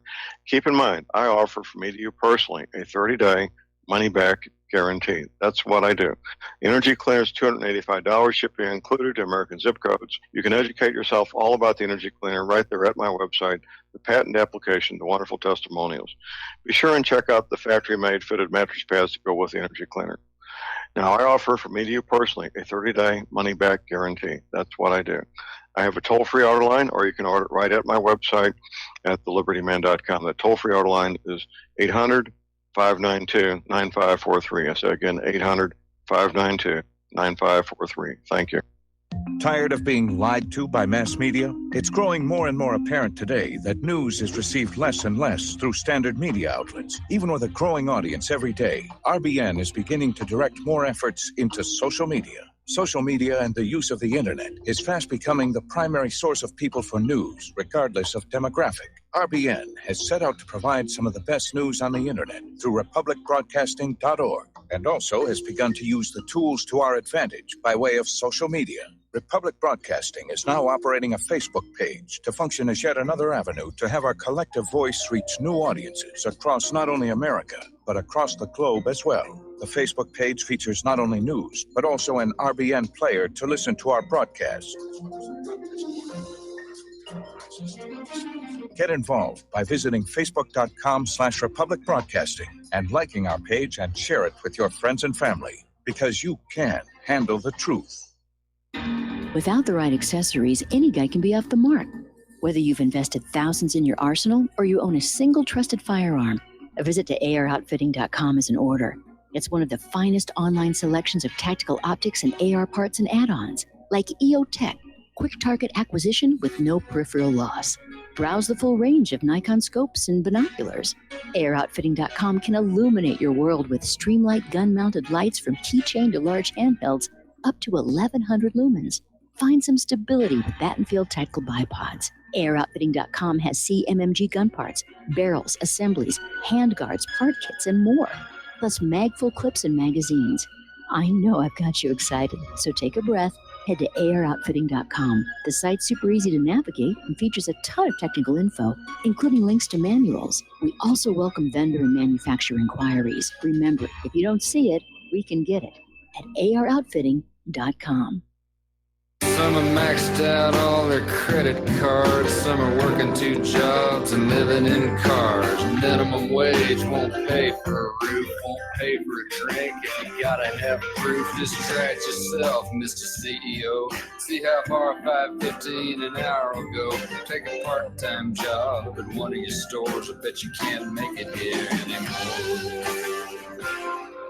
And aloha, America. Welcome back to the show here. We're going to go back to the phones to Tony in Puerto Rico. Aloha. Welcome to the show. What's on your mind?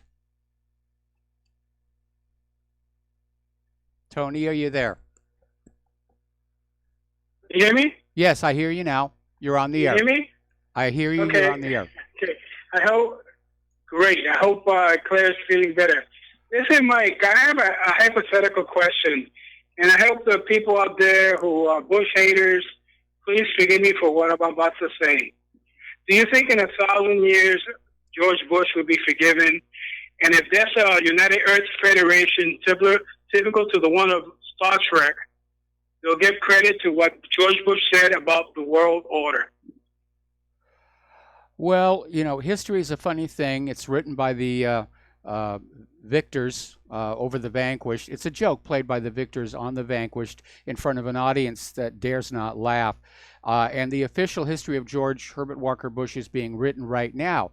And so it will be the expectation that we will look at him positively from now on. And the fact that he did some things that were less than wonderful, well, that's the realm of these little academics over there, and nobody pays attention to them. So actually, in 1,000 years, I rather think that hardly anybody will remember any of our presidents. I don't think they'll even remember the United States of America all that much. Okay, even if there's a World Earth Federation like Star Trek, they won't give Bush credit for what he said as the world order? I don't think so. I don't think so, because what the New World Order is about is certainly not like the hypothetical, Federation of Planets. I mean, that's science fiction, okay? But if there was a But fiction sometimes is real.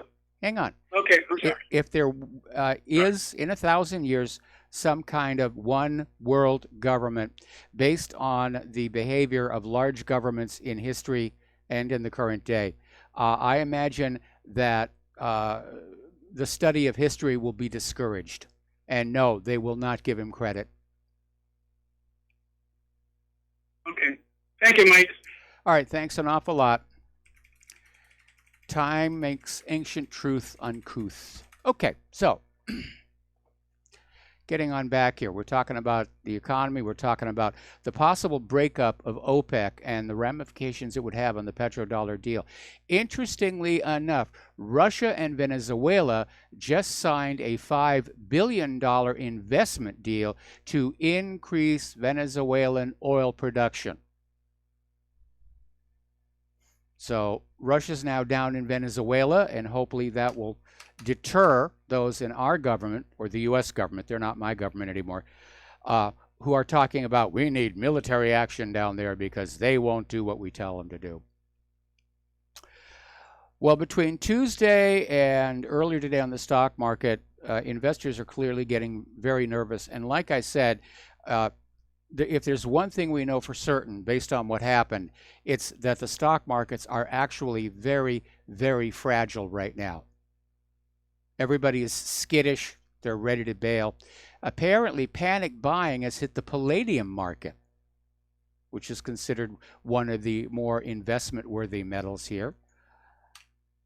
Meanwhile, Rob Kirby is saying there's an epic amount of physical precious metals are being withdrawn and memory hold using off-market transactions. Now, are they trying to create an artificial shortage, or are they trying to basically get the precious metals someplace where they can't be gotten at when things start to come apart? But people are definitely going to be taking notice at how the metals are starting to move around. Okay, now then, let's talk about Great Britain. Oh boy, things over in Great Britain. The Brexit, it's tearing the country apart. The British government is in chaos. The British people are seriously angry, and I would hope that the British government would just look across that little 22-mile stretch of water and see what's going on in France. Because I think the British people could be close to the same thing.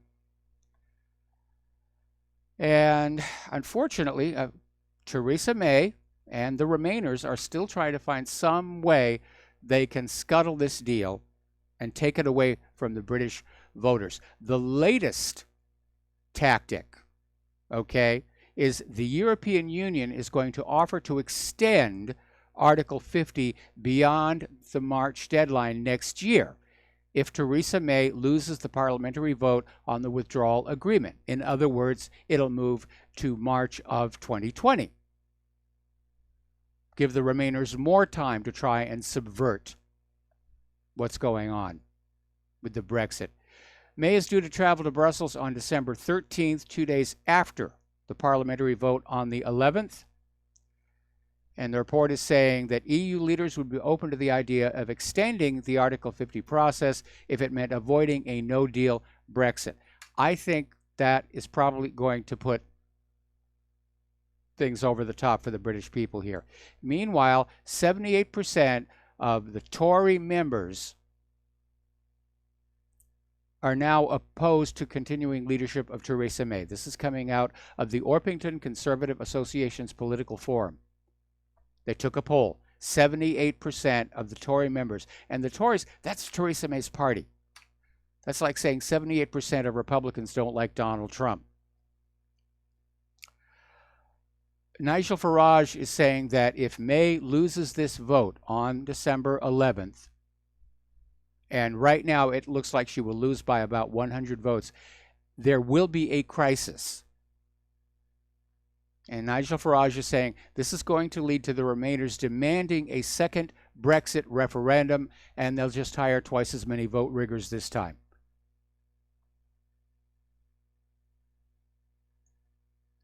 But right now, I can imagine the British people are very, very angry at a government which clearly is trying to steal Brexit from the British people. Top Tories are saying that if May does lose that vote on the 11th, she will be forced to resign. All right, let's take a phone call here from Dave in Los Angeles. Aloha. Welcome to the show. What's on your mind? Dave, are you there? Always. You know, I've been waiting. Yeah, this is Dave. You hear me? And we've been, I've been watching all the George H.W. Bush all week and have been waiting for anybody and somebody to challenge the conventional story about his World War II plane crash incident. And apparently in 1984, there was another man, Majoyski, who was the tail gunner on the plane in front of young George Bush's plane, who certainly questioned the version of the story that Bush had always said. He said, you know, that there were no parachutes that came out of the plane besides George Bush, and there was no smoke that came out of the canopy when he ejected. So that is in direct contradiction to what George Herbert Walker Bush always claimed, that he tried to get the other guys out or told them to get out. So the reality well, is... wait a minute.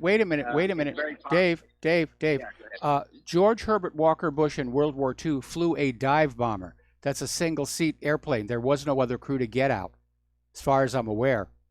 Oh, well, I have to tell you, there actually was a tail gunner, and there was a radio man underneath who is under. It's a pretty large plane. It's Okay. literally a bomber, and it's not necessarily. It was not a small fighter.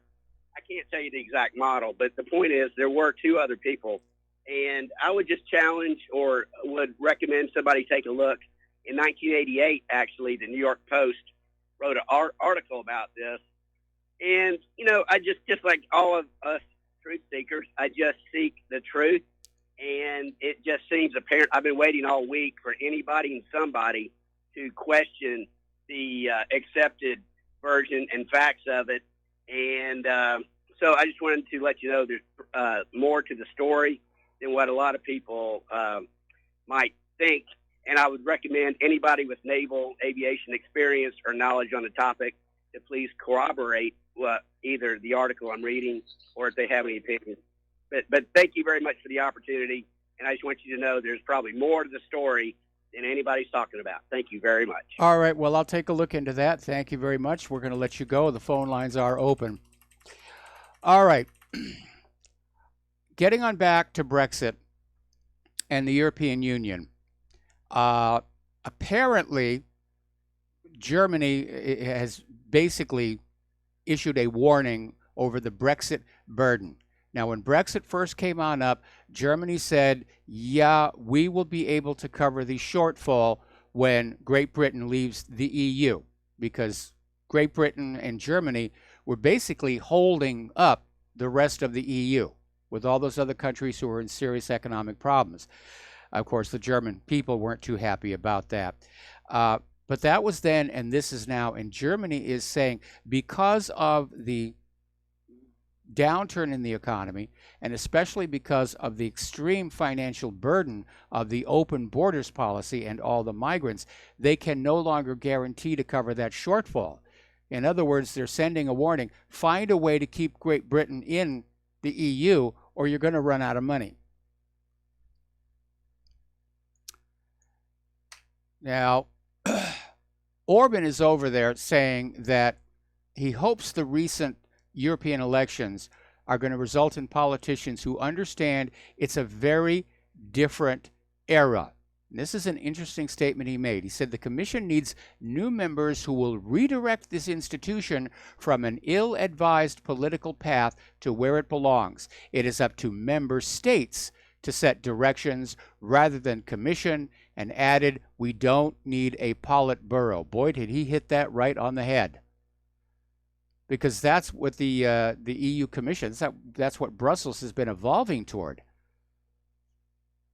The EU started originally simply as a free trade zone, open border zone, Schengen, and over the years, Brussels just grabbed more and more and more power and authority to itself. And they do act like a Politburo. They have extremely intrusive, almost trivial rules and laws that are being passed on to the EU member states, and it's probably another reason why the Europeans are fed up with this whole thing. Okay, apparently over in Germany, a 27-year-old asylum seeker from Cameroon, Lois Sindbad, admitted to killing a 54-year-old pastor, Alain Florent Grandulu, who was from the Congo himself, while he prayed in Berlin. Apparently this happened a while ago, but apparently it just basically shows when you just let people into your country and you don't know anything about them, you don't know what you're going to get. Now, as far as our border is concerned, finally, the mayor of Tijuana is calling for the arrest of the organizers of the migrant caravans. Now, he may be a little bit late because earlier in the week we reported on how these organizers apparently had just given up and started leaving. But if there are any still there, they're about to get sent to the Huskow, as it were, here. Okay, here's another good one. Over in Massachusetts, there was a criminal illegal who was in court on drug charges as well as a Pennsylvania warrant for drunk driving. And the judge, Shelley Joseph, allowed this guy to walk out the back door of the courthouse to avoid immigration enforcement officers who had arrived to arrest him. And this guy has apparently been deported from the United States twice before. Just getting weird out there. Okay. Interestingly enough, over at Stanford University, there is a fraternity called Sigma Chi. And it's actually rather famous. It's even been immortalized in songs. And apparently there was the situation where Sigma Chi had come into some disrepute. And apparently the solution being suggested by a Stanford University administrator is that Sigma Chi take down the American flag flown in front of the fraternity house in order to improve its image on campus. Because after all, the American flag is intimidating and it's non-inclusive. I'm sorry, Stanford, you'll get my American flag when you pry it from my cold, dead hands. I may not like the government, but I love the nation, I love the Constitution, I love its people. And yes, I do have an American flag. Over at Facebook, this is getting weird. This whole thing about Christmas is just being torn apart here. Apparently, Facebook censored a photo of Santa Claus kneeling in front of Jesus' manger because according to Facebook's guidelines, the photo may show violent or graphic content. We're not kidding. When you went to this page, which is run by obviously a Christian group, the image was covered over with a blur and the warning that said may show violent or graphic content. And they still gave people the option to see it if they wanted to see it. But apparently, according to Facebook, violence or graphic content is defined as an image some people might find objectionable. Well, I'm sorry, this is a large planet. And these days, everybody's being encouraged to be hypersensitive. No matter what picture you put up on Facebook, someplace, somewhere is going to find it objectionable. And we're seeing this hypersensitivity being weaponized, where there's a culture war that is basically trying to sort of reverse things that were before. Homosexuals are out of the closet. That's a good thing. But all of a sudden, heterosexuals are being told to get back in the closet. Don't say you're male or female. That's just completely nonsense. You're somewhere in between. They're trying to sell the idea that everybody is gender fluid. And if you don't think you are, go into the closet. Same thing with Christianity.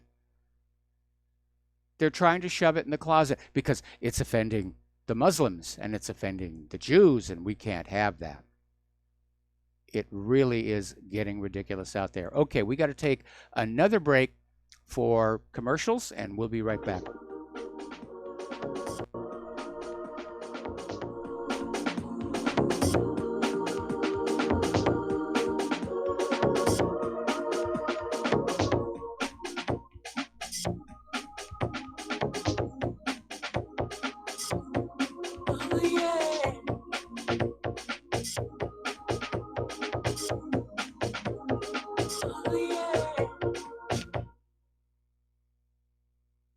This is too good to be true, except this time it is real. 100%. No joke. How about a $25,000 membership to Front Sight Firearms Training Facility as a thank you bonus for a one-time donation to RBN of only $400? It is a Commander lifetime membership with no yearly fees or dues. The training is free for the rest of your life with over 50 different classes. Then leave it to your designated beneficiary. You provide the approved firearm, holster, ammo, eye, and ear protection. Many features and bonuses are included, more than you would ever expect or believe. This is the ultimate graduation present, wedding gift, etc., etc. See the details. Go to RBN's webpage and frontsight.com to make it happen. You will hear this offer only on this radio network. Help keep RBN alive. Tell 5. Extendivite, made from garlic, cayenne, bilberry, hawthorn, ginkgo biloba, valerian, and milk thistle, feeds our body with the nutrients we need to keep healthy. Just listen to what Arthur had to say. I was just calling to tell you what a great product you have. I had used this about 10 years ago after I had congestive heart failure. And it fixed me up and got me going for the last 10 years. Lately, I've been having heart trouble again, so I placed another order because this was the only thing that ever worked. I just wanted to let you know that you have a great product. Thank you very much. Tell us your story. Get Extendivite today. Call 1-877-928-8822 or visit heartdrop.com. Extend your life with Extendovite. I'm getting older and noticing that my body just doesn't work as well as it used to. So I like to keep fit as possible by hitting the gym a few times a week. Recently, I started having a nagging bicep pain, and it got so bad I couldn't even lift the weights. When I was complaining about it to a friend, he told me about Angioprim. He said chelation helps remove toxins, heavy metals, and cholesterol in veins and arteries that may cause blockages. You know, after just 1 week of taking Angioprim, the pain was gone, and now I'm back in the gym full strength. Scientific research proves the active ingredient in Angioprim has superior oral chelation action that helps promote cardiovascular health. So to learn more, go to angioprim.com. That's ANGIOPRIM.com, or talk to a trained consultant. Call Angioprim toll free at 877-882-7221. You'll feel better with more energy. Call 877-882-7221 or go to the website angioprim.com. What this country is coming to, I sure would like to know. If they don't do something by and by, the rich will live and the poor will die. Doggone, I mean the panic is on. Can't get no way, can't draw no pay.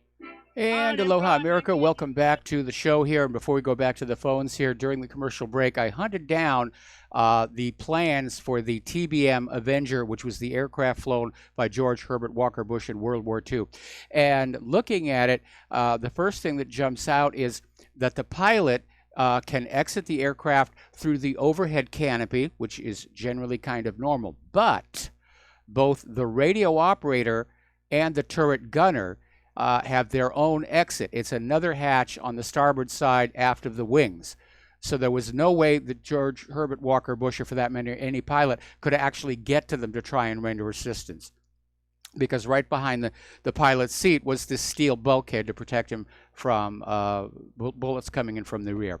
So that settles that. Okay, back to the phones. Terry in California, aloha. Welcome to the show. What's on your mind?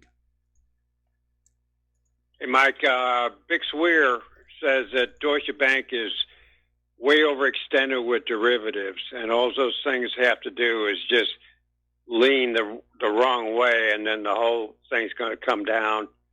And he says all the banks in the European Union are connected.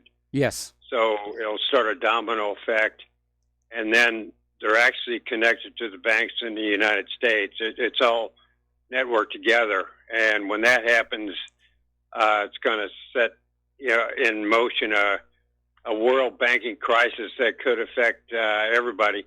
So as soon as you hear about Deutsche Bank, anything negative, you better get your money out of the bank. For those who have any money in the bank, I don't keep money in the bank much.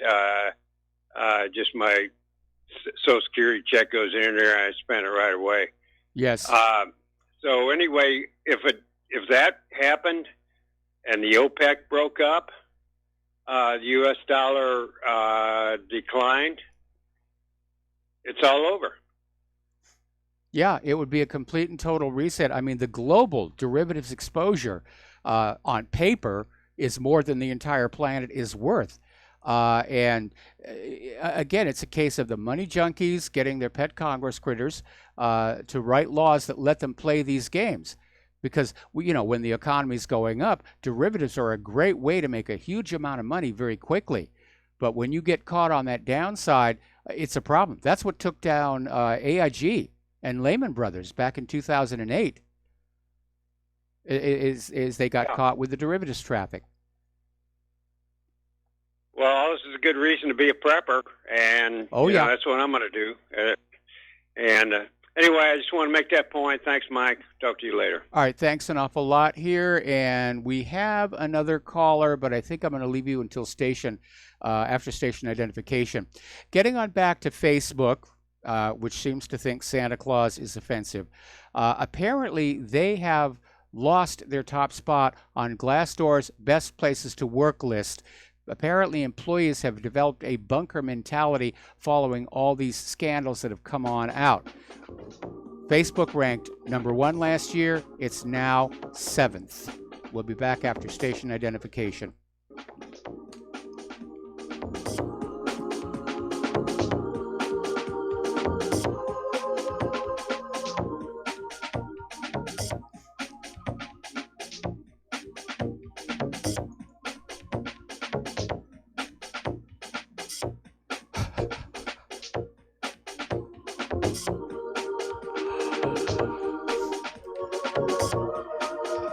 The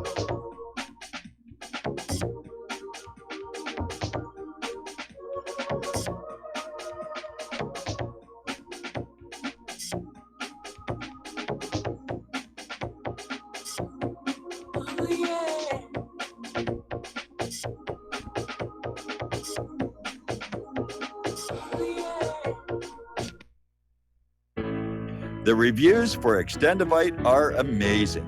Here are some from Amazon. By Christine, great for heart palpitations.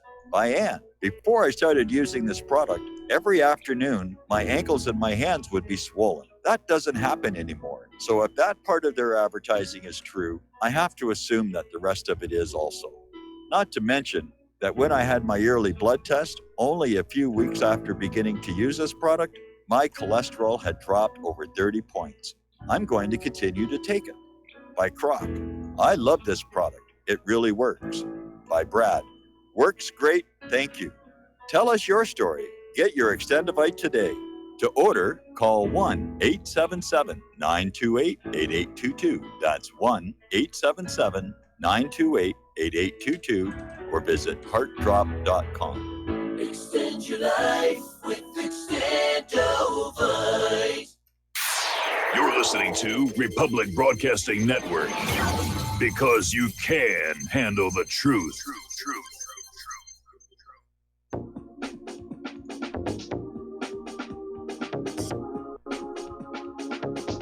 What Really Happened with your host, Mike Rivero.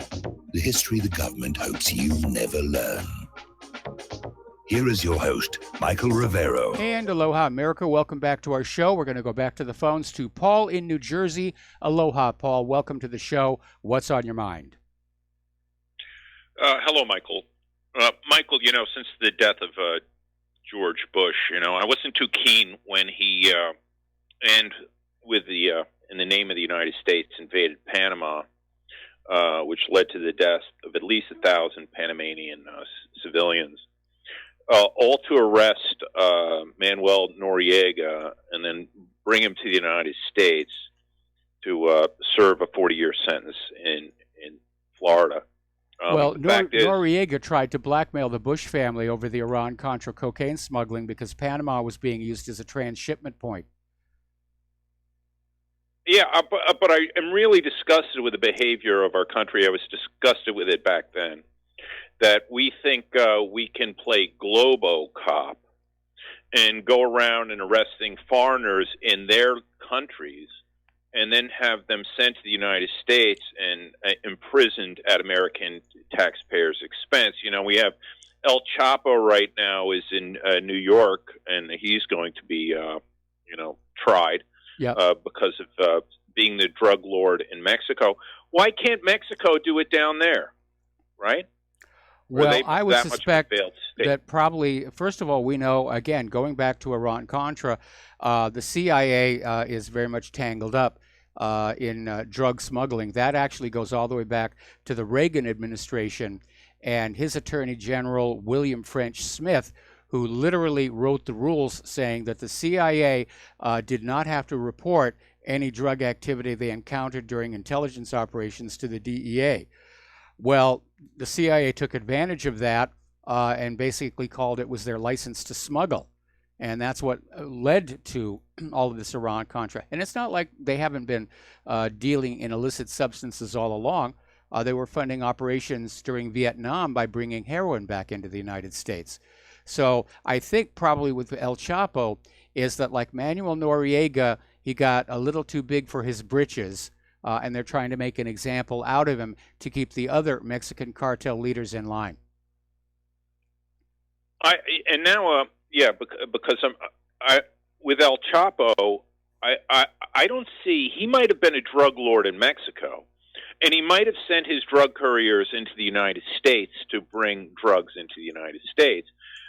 In that case, I put the fault on a lack of border control in the United States and don't necessarily see the crime he committed in the United States until he sets foot in this country. See, and that's part of the problem I have with these, what I would consider extrajudicial arrests of foreigners. Now, this is, there's a big brouhaha going on now because we arrested a CFO of a telecom company in Canada. I think her name is Meng Wanzhou. Well, actually, Canadian authorities arrested her at the request of the United States. It's not quite the same thing as we went over the border into Canada, grabbed her, and dragged her back kicking and screaming. It's still sparking an international incident, however.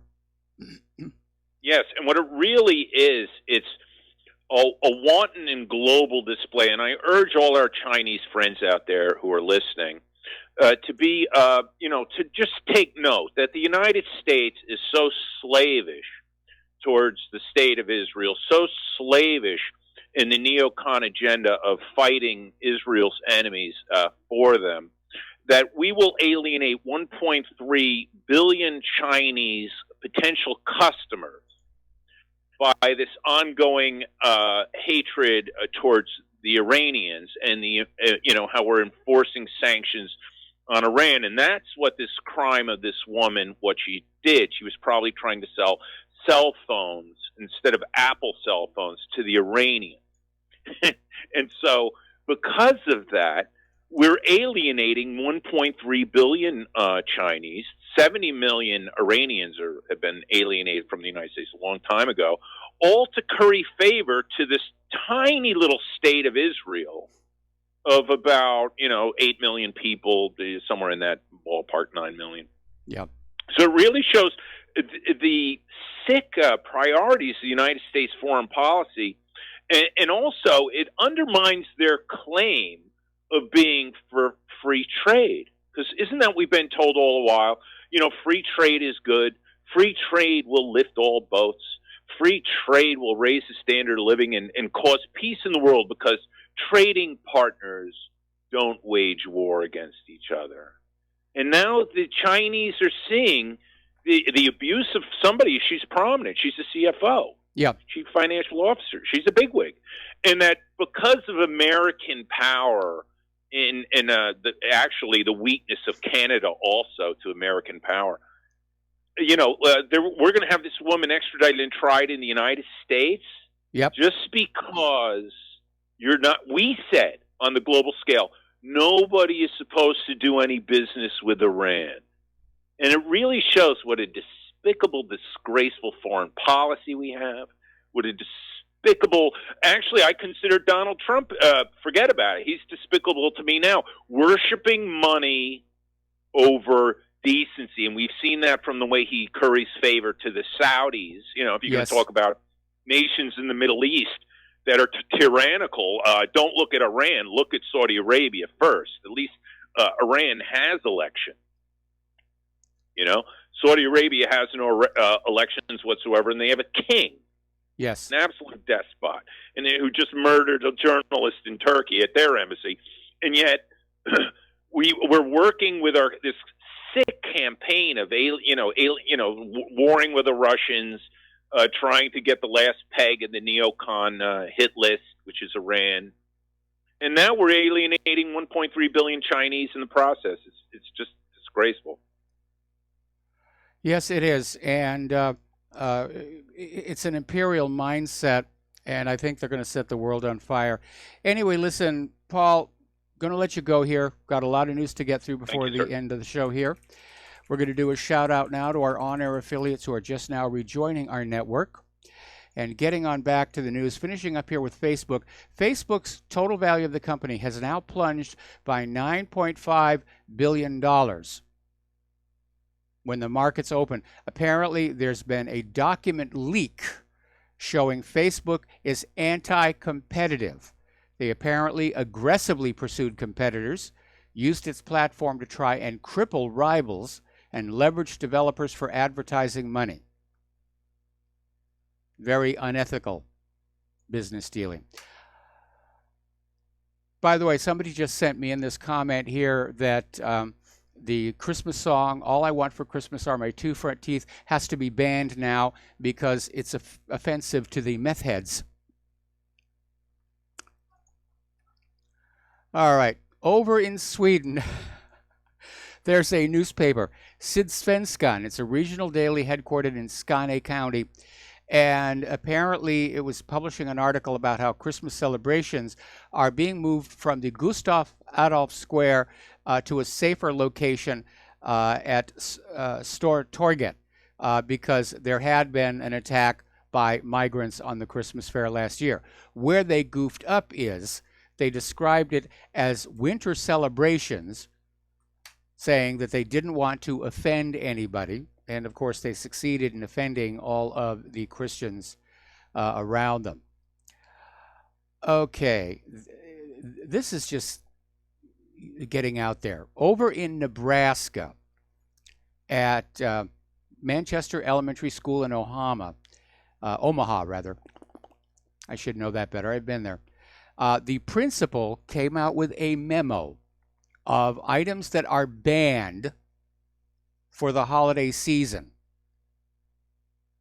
And apparently this includes any Santas or Christmas items, clip art on worksheets. No Christmas trees will be allowed.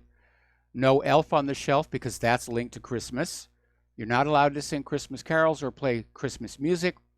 You're not allowed to send a scholastic book that is a Christmas book or that's Christmas related. You're not allowed to make a Christmas ornament as a gift.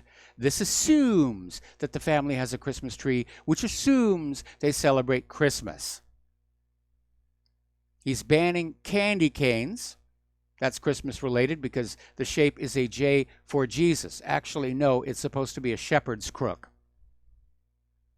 He's banning any items in red and green because of the traditional Christmas colors. No reindeer allowed, no Christmas videos, movies, or characters. It's nuts. It's just absolute nuts.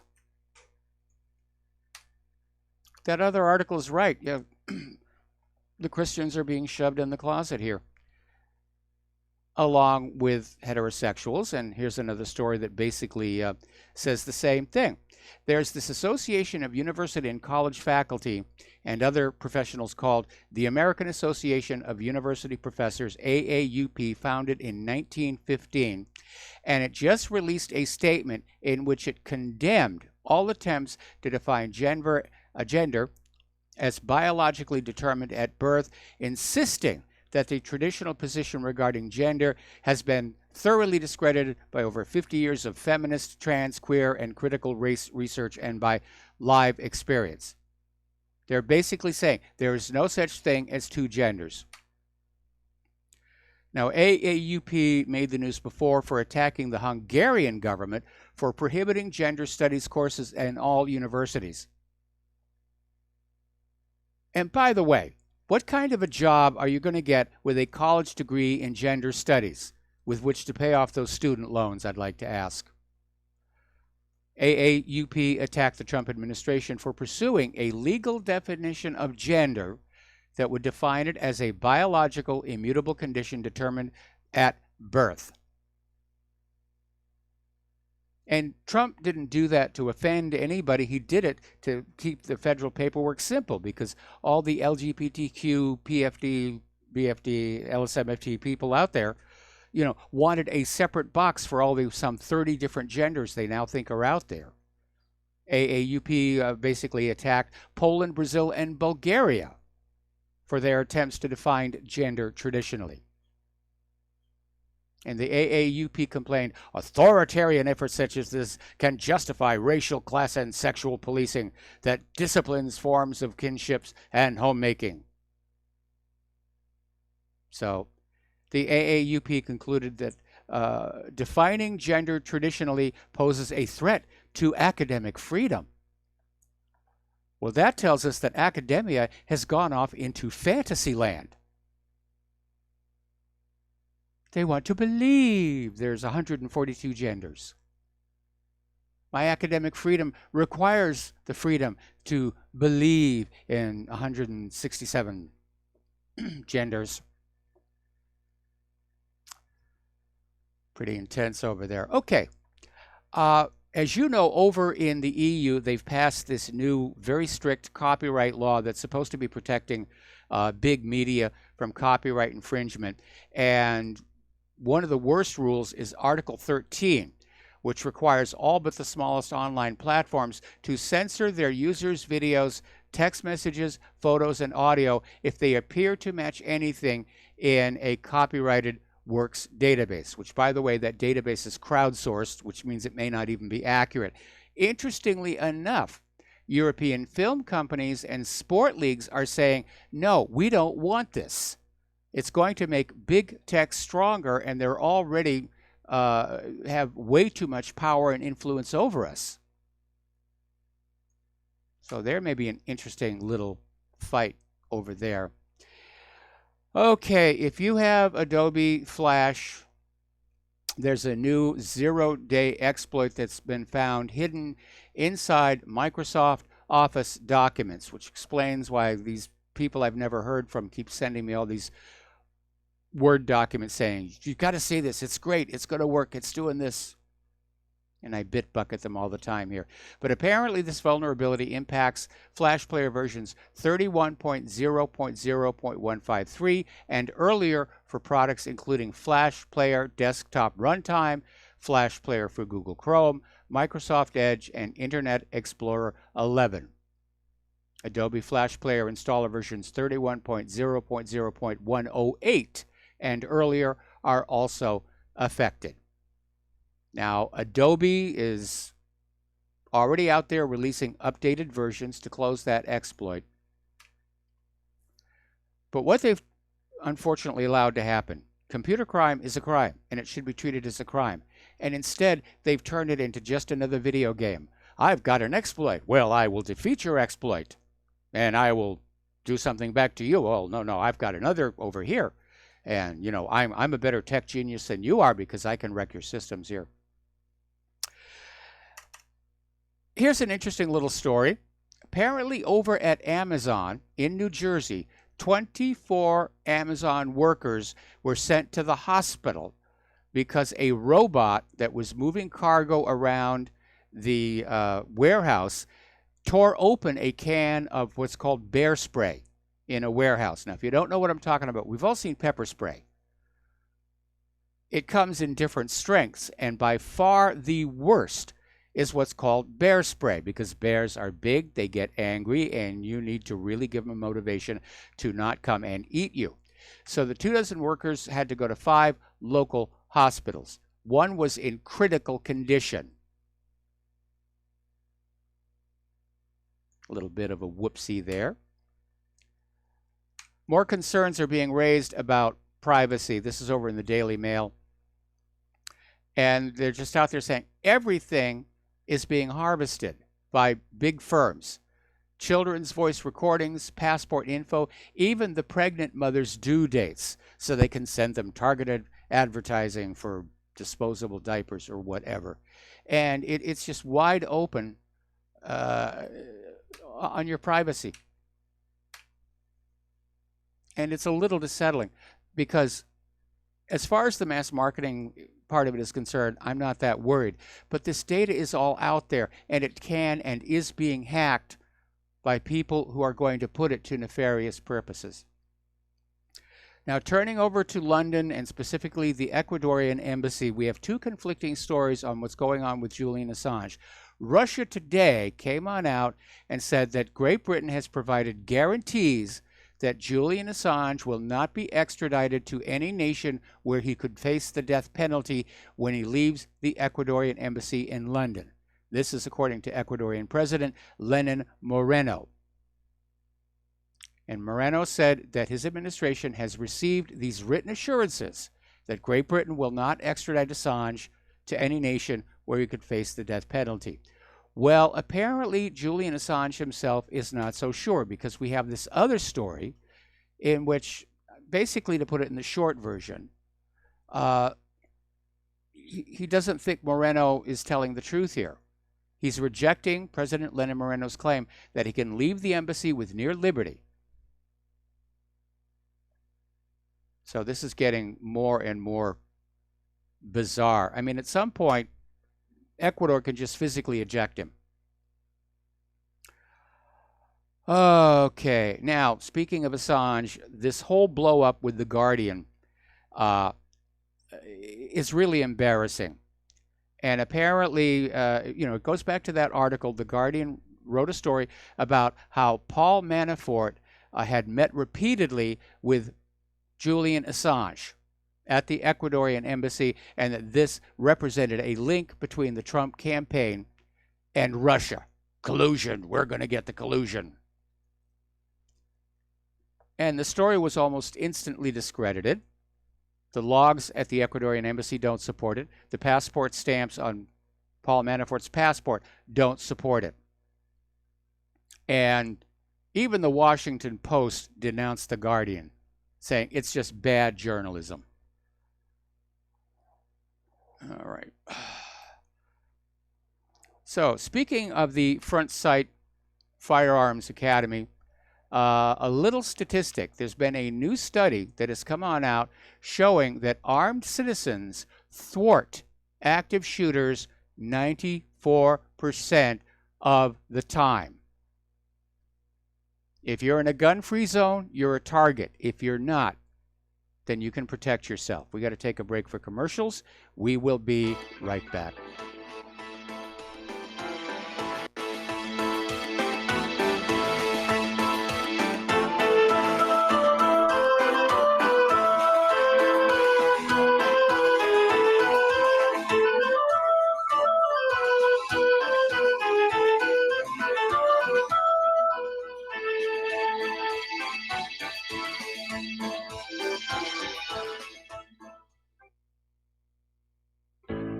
Many people write us about their experience with Extendivite. Allow me to read you one from Amazon.com. I just wanted you to know I saw my doctor and I laughed because he said, "I don't know what you're doing, but keep doing it." I have been taking Extendivite. I had borderline high blood pressure, heart flutter, high cholesterol. I changed my diet and included Extendivite with an amazing turnaround for the better. A few months later, I had a doctor's appointment and took a stress test. I passed. No heart flutter, blood pressure was perfect. My doctor even took me off my medicine. I thank you truly from the bottom of my heart. This stuff works, and I'm so grateful for Extendivite. Thank you, Justin G. Tell us your story. Get Extendivite today. Call 1-877-928-8822 or visit heartdrop.com. Extend your life with Extendivite. Attention RBN listeners. Dr. Ignatius Piazza, founder of Front Sight Firearms Training, and Fate have come together to allow RBN to run another fundraiser till the end of the year. We didn't really expect this opportunity, but thankfully it's here and running as you hear this. We've set a goal of 500 donations by the end of the year, which averages around 6 per day, 7 days a week. When you realize all the folks listening to RBN all hours of the day and night, we think our goal is realistic and extremely critical to keep RBN on the air. If everybody listening will seriously assess their ability with firearms and then take advantage of this opportunity, we feel our goal is very conservative. Please take the time to look over Front Sight's website to get an idea of an amazing facility and the world-class training that's going on there. If this interests you, you likely will have like-minded friends that would like to know. Tell them. If for some reason some listeners are not personally interested, consider sons and daughters, close friends, nieces or nephews, top valued employees, inform club members, share the opportunity with police and fire departments.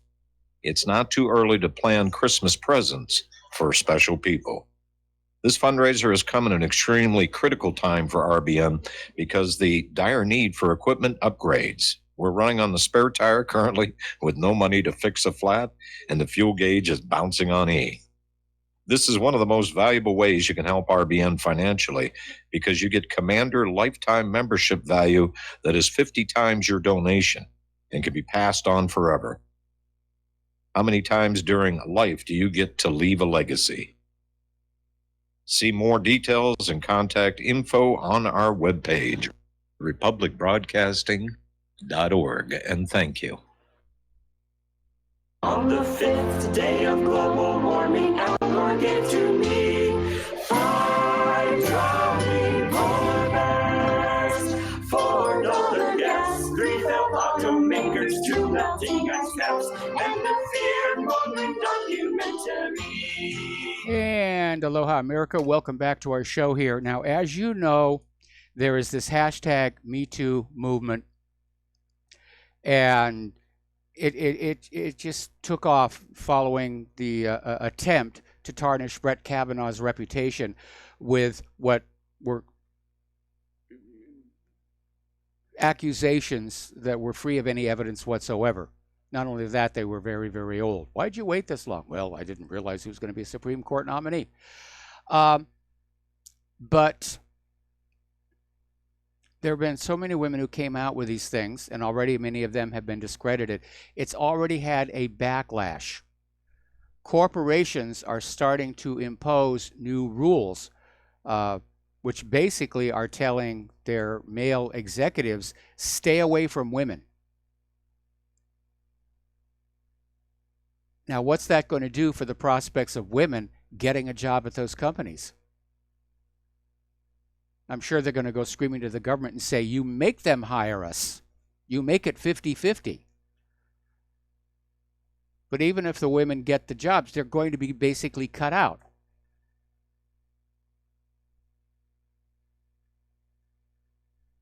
The problem is the Me Too movement has given women license to accuse men without evidence, out of spite, out of a desire for advancement, out of blackmail.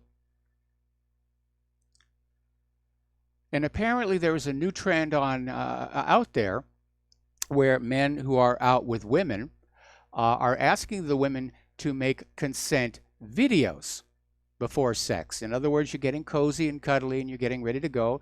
The guy whips out his cell phone, hits the video record and says, just say into the camera, I am willing to have sex with you. And I mean, we're getting bizarre, Twilight Zone. So that's basically it. And the idea is that the guy can protect himself against any future false accusation leveled against him. I guess people are going to save up these consent videos, you know, on a hard drive someplace, or maybe they'll just have them up there as like their scorecard. Look at all these consent videos here. And it's becoming a major trend in the world. Now, legally, a consent video would not necessarily provide blanket coverage, since certain actions might not be covered in the consent video unless described. And of course, the feminists maintain that consent can be withdrawn at any time. I mean, you could be right in the middle of it and she could say, I changed my mind. And that's considered appropriate behavior. But it's nonsense. The feminists are out there saying that basically the implication of a consent video is that those in the position of power, meaning the men, are the ones who need protection. And that's just not true. Well, I think it's a good idea. I think it's a very, very good idea. Okay, as you know, more and more states are starting to legalize recreational marijuana, and this has put the alcohol and tobacco industries in a total blind panic because teenagers are choosing marijuana above other forms of intoxicants. And there's a good reason to do that. It's actually less harmful to your health, for one thing. Alcohol can harm your brain cells. Marijuana actually stimulates the growth of brain cells. I remember when Cheech Marin went on Jeopardy with one of these big corporate media talking heads, I forget which one, just mopped the floor with him. Just mopped the floor with him. So the traditional intoxicant industries are in a panic, and they're already calling up the propaganda war. And over at Fox News, they have this anti-marijuana propaganda 90-second clip about it's killing people every day.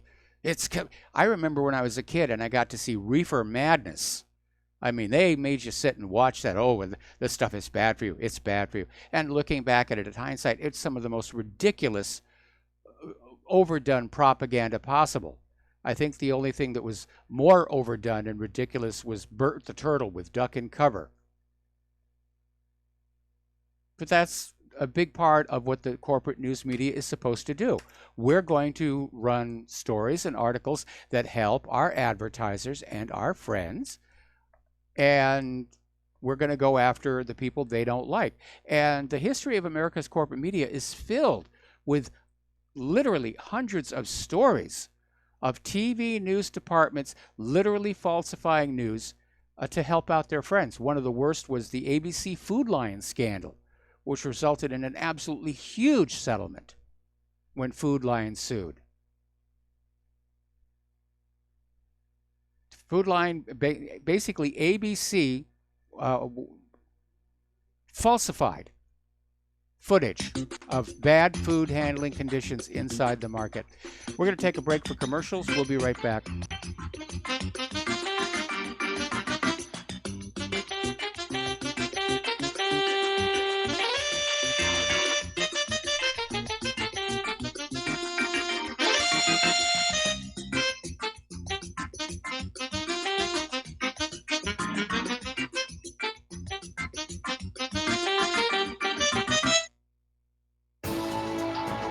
You are tuned in to the Republic Broadcasting Network.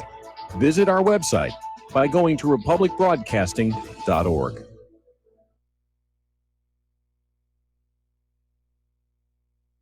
Hi, folks. CBD is the home run hitter for health right now. Why, you ask? Because of what it does for the body. Unfortunately, I can't tell you all about the benefit. You know, there's reasons. Do your due diligence and log on to ancientlifeoil.com. That's ancientlifeoil.com. Ancient Life Oil uses organic ingredients and is blended in coconut oil for some of the best benefits. Legal in 50 states and non-psychoactive. Log on to ancientlifeoil.com. That's ancientlifeoil.com.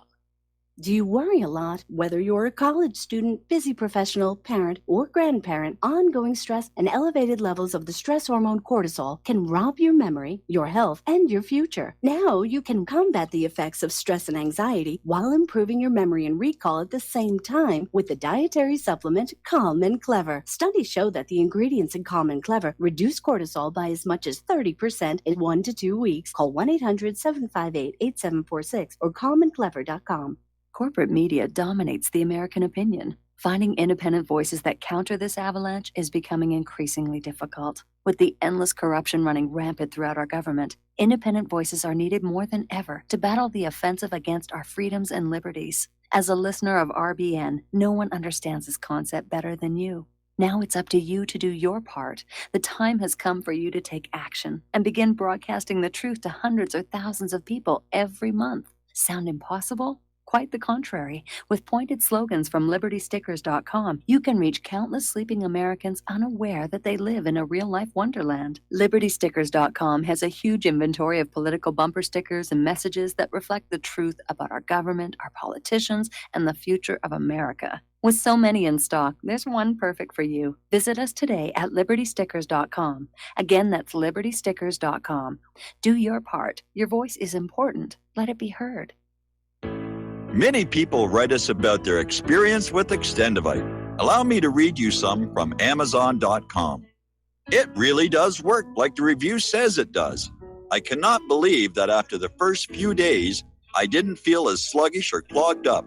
It has had a profound impact on my physical, emotional well-being. I'm skeptical as most people about products and their claims, and I never write reviews, but this is a wonderful product and I recommend it to everyone. Great product. It has brought my blood pressure from the mid-150s over the 80s to the mid-130s over mid-80s, along with diet and exercise in just the past couple of months. Excellent. Thank you, David.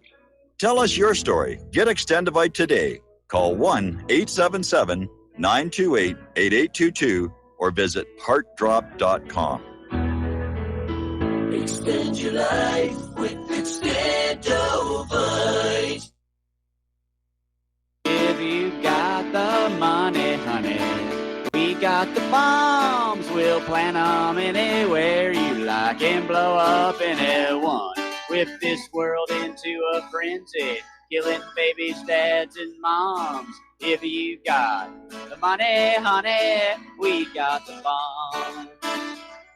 If you got the money, well, we won't say we did. The towers in And aloha, America. Welcome back to our show here. Let's talk about light rail projects. Out in California, they have got themselves a major boondoggle on their hands. And according to this article that came out of Investment Watch blog,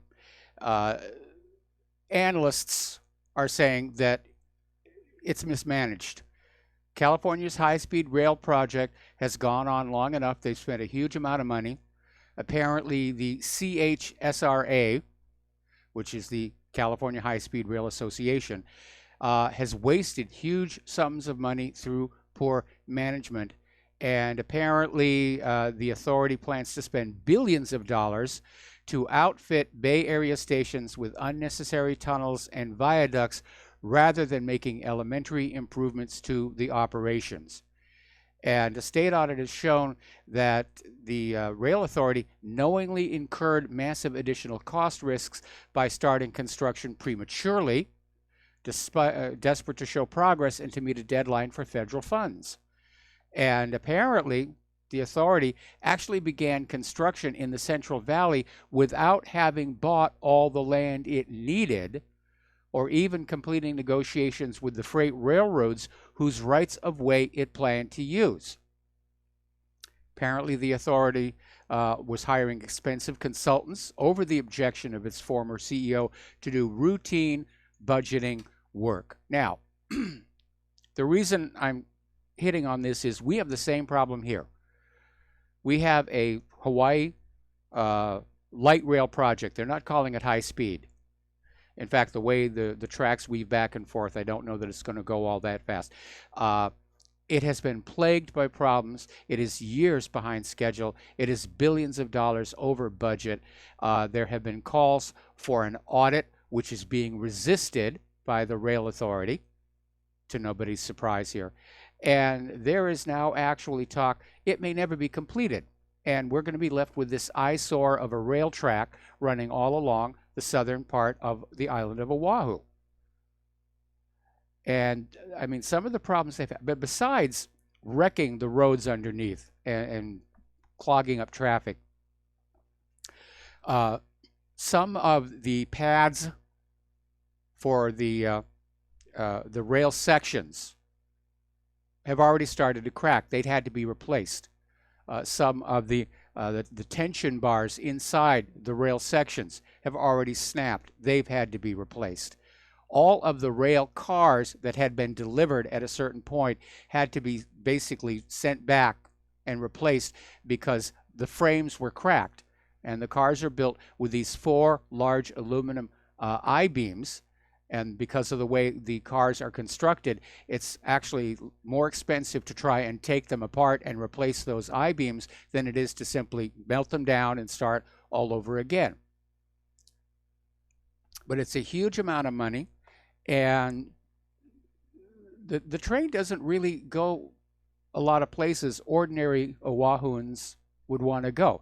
It is meant to connect downtown Honolulu with this Kapolei area, which is supposed to be a business incubator. And Kapolei itself was built up, again, with a lot of taxpayer money, with the hope of luring some businesses away from Honolulu and take some of the load off Honolulu's surface streets and parking. That really didn't work out. There are some companies out there, but a lot of those buildings are still empty simply because it takes so long to get from Honolulu to Kapolei on the H1, which is way too narrow for the volume of traffic it carries. They have what's called this zipper lane, where there's this big machine that takes this chain of concrete blocks, and in the morning they move them to one line to provide an extra lane going to the east into Honolulu, and in the afternoon they move it back the other way to provide an extra lane for traffic that is heading back out west. And it's not really an ideal solution. Adding another lane probably would have worked a lot better. But that was the way they went with that. So now after Capillet basically turned out to be a boondoggle, and they tried all kinds of things. They even had a high-speed hydrofoil that was leaving Honolulu and going out to Capillet. And that really didn't work out because people were getting seasick. The water can be very rough.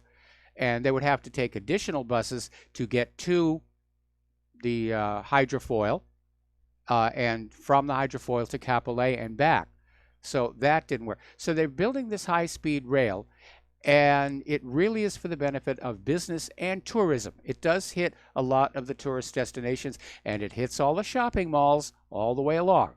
They've got a station that they're building right down here at the bottom of the hill, where we can get those customers into the mall here. But it's very badly managed, and there are calls for an audit. During the last election here, one of our local candidates actually campaigned on a promise to stop the rail project.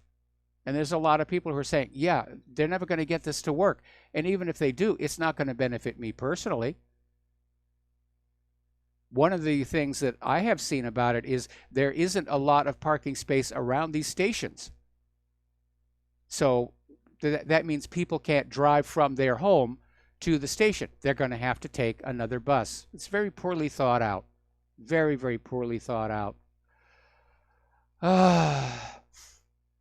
I've been on some public transportation that does work. The trains in Munich ran wonderfully. The stations were all located where I needed to be. Sydney, their train system, it's amazing. And of course, in a highly urban environment like that, you can pretty much walk from the station to where you're going, which is same thing with New York. They've cleaned up their subway system, and that's now running very, very well. But those were well designed and well thought out. This was just, let's just have a train from Honolulu to Capillet, and we'll throw some of the stuff on the side of it on the way on out there. One of the big problems it has is because it's a large section of it is going down Kamehameha Highway. And in the process, it's having to dodge the intersections, which have these left turn lanes and all the rest of it. So the track, at least for that section, it's literally weaving back and forth, which means it's not going to be able to go all that fast, and probably a lot of people are not going to be comfortable. Anyway. All right, getting into some other news here. If you will remember a few weeks ago, there was an attempt to send some astronauts to the International Space Station, and it basically failed. There was a failure of the launch vehicle. The astronauts were unharmed, but a little shaken up. Now they've had a second try. The launch went entirely without incident, and the astronauts are now back up there at the International Space Station, so good for them.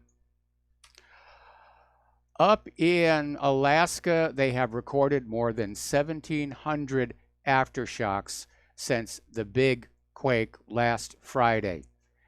And then, of course, over the weekend, we had another big quake and a lot of aftershocks down in the Loyalty Islands.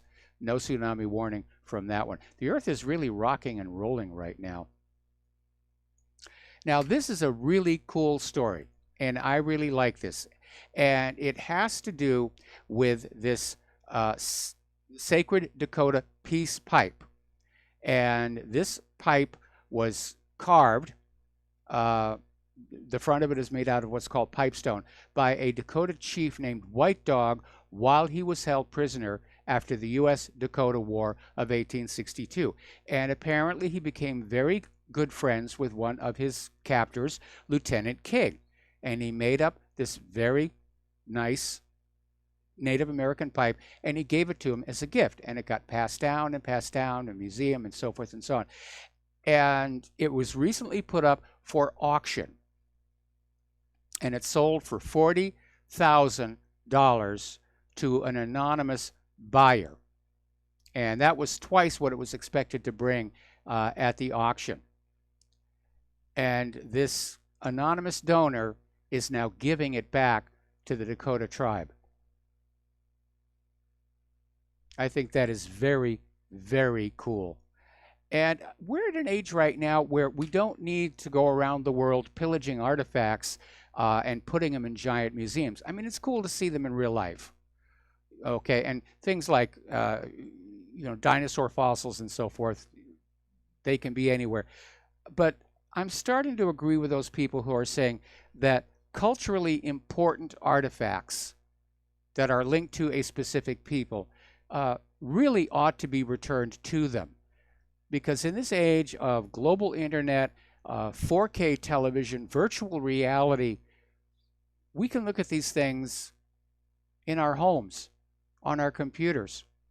We can explore them in virtual reality. We can actually see them much more clearly than if we were standing in a museum looking through a glass window. So I would like to see more of that start to happen here. Okay, a little more insanity from the PC people here. PETA has put up a billboard in San Jose claiming that people who eat eggs can't claim to be feminists because the female animals are being sexually exploited for their eggs and milk. And it's blatant misogyny. Now that's a little bit out there.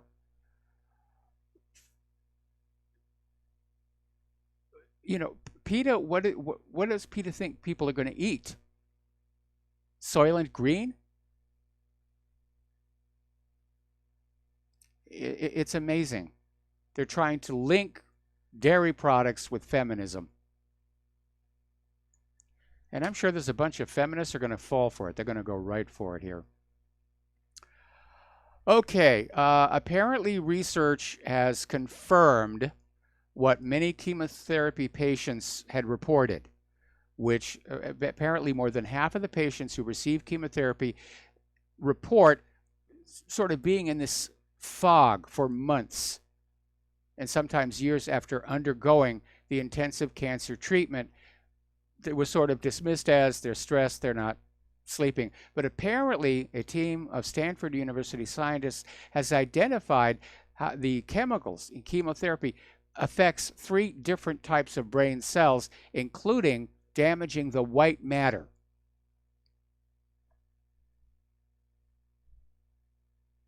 So bad stuff here. We've had another incident with a flu shot. This is from Mike Adams over at Natural News.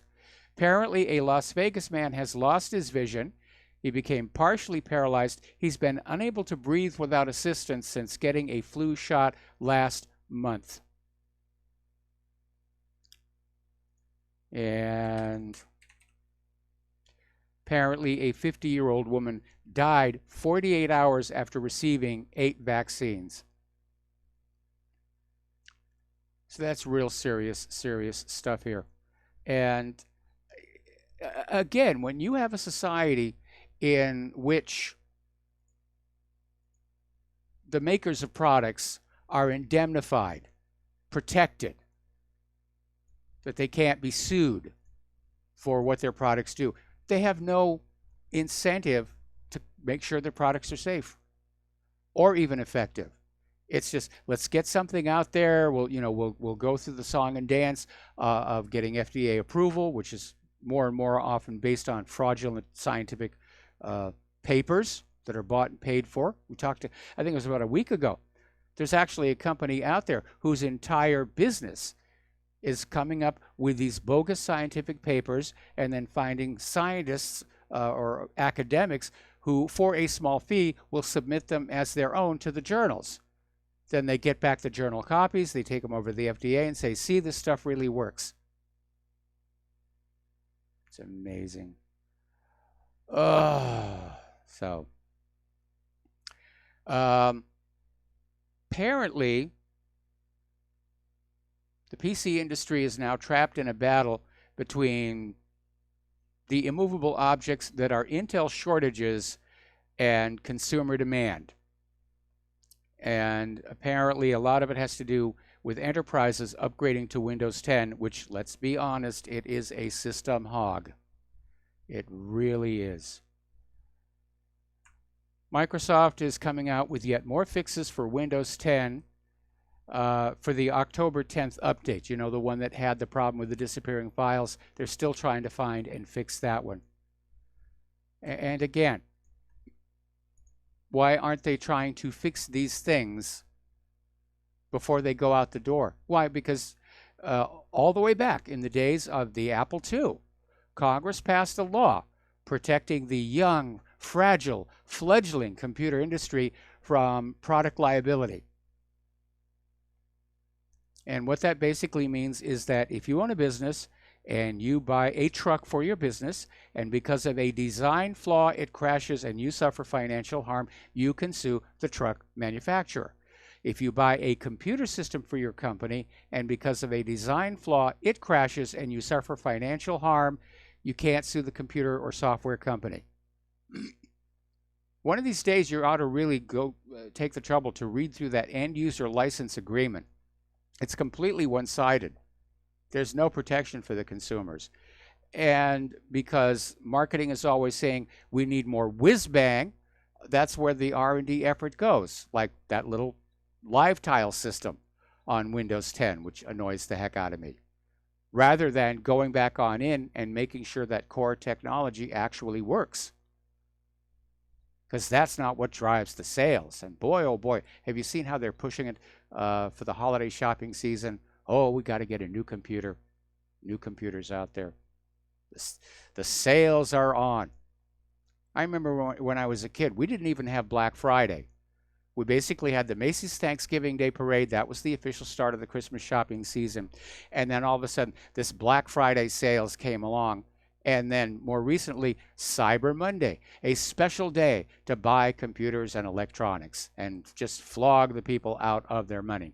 Okay, we're going to take a break here for commercials. We'll be back with the last segment of our program after these few words.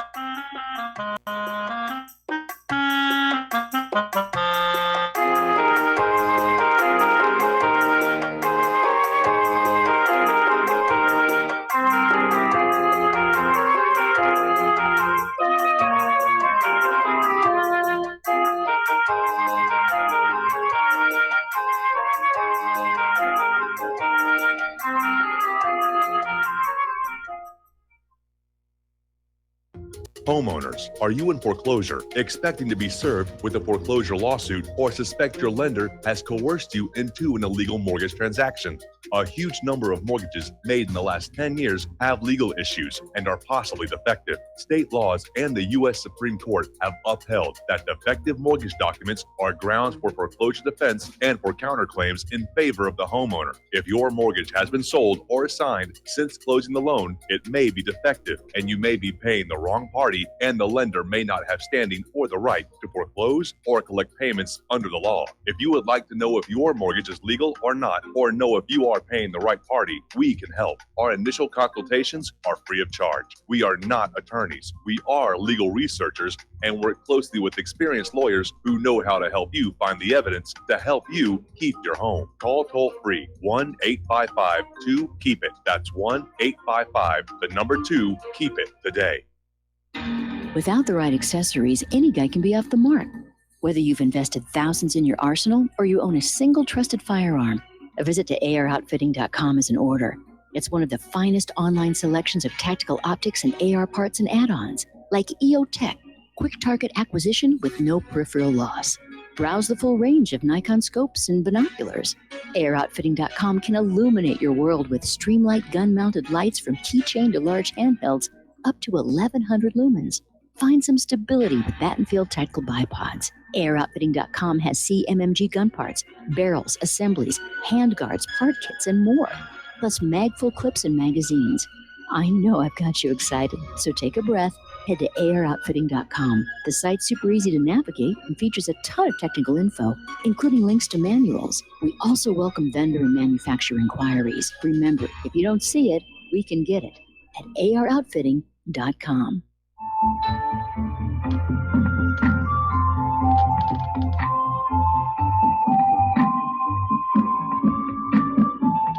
Do you know there is an ongoing war right here in America? Are you aware that U.S. citizens have been classified as enemies of the state since 1933? Have you recognized that our entire government is really a vast network of interlocking corporations engaged in commerce? Look up Title 28, Section 3002. Tune in to In Defense of Humanity on Saturday nights at 7 p.m. Central Time. Find out what's really going on and learn how to protect yourself and your family as flesh and blood men and women living in a corporate reality.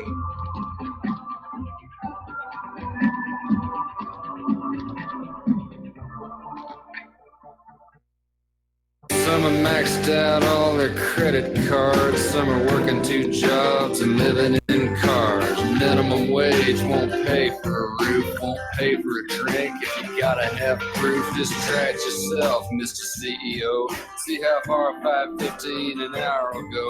Take a part-time job at one of your stores. I bet you can't make it here anymore. And aloha, America. Welcome back to the show here. And late breaking story here. Judicial Watch, as you know, last month appeared in a D.C. federal court on a motion to compel more testimony from Hillary Clinton, as well as to make public video recordings of the depositions of top Clinton aides, Huma Abedin and Cheryl Mills. The court agreed that Hillary had to answer more questions, but denied the request to unseal the video depositions here. Well, things are now accelerating because earlier today, a federal court blasted the Department of Justice and the State Department on Hillary Clinton's emails and ordered a discovery plan in just 10 days as to whether Hillary's private email system was intentionally set up to evade Freedom of Information Act requests and lawsuits, which we know that. Also, federal record-keeping laws. A lot of the stuff that she had on there that should have been turned over to federal records keepers never got there. So, Judicial Watch is out there. They're doing a great job here. And if I am correct about what lies behind that email server, we're going to see a major deep state push. They're going to try and find some way to stop this, to keep it from happening. And it may even involve wet work, as was the case with Seth Rich. So, Tom Fitton, I hope you're wearing your Kevlar undies. And again, she was using this private email system. She had been told this was not allowed. Now, Hillary tried to come on out and say, well, I had no idea. I didn't know. When you are given a security clearance, you get a sit-down meeting and you are told all the rules about that proper handling of classified information. And having a private email server in your home on which some of that information is kept is not part of the deal. And there's still that question about what was on the missing 33,000 mails, the mails that she deleted, which the National Security Agency says they have. And they offered them to James Comey, and he said, no, I do not want to see those. So this goes back to my pet theory. Back in 2016, was Hillary Clinton repeating the Chinagate scandal and selling U.S. secrets to foreign interests using that weak email server to deliver the goods and that so-called charitable foundation to collect and launder the payments. And that's where she got a lot of the money for her campaign. This is a question somebody's got to ask. It's a question that deserves an answer. You, the American people, have a right to know if this kind of skullduggery is going on at the highest levels of our government. So, we're coming up here on the end of the program, and stay tuned for John Stadmiller. I'm sure he's got lots of interesting things to share with you. Please take what you learn here, share them with everybody that you know. Private email, face-to-face, bring back the art of the conversation. Right now, the corporate social media is just clamping down on the filters to try and keep more American people from waking up. But remember that story in the middle of today's show. Half of American high schoolers do not trust the corporate media. We are winning this, people. We just keep going the way we are. We will get there. Please donate to Republic Broadcasting. Have a good evening. We'll be back tomorrow. Aloha, America.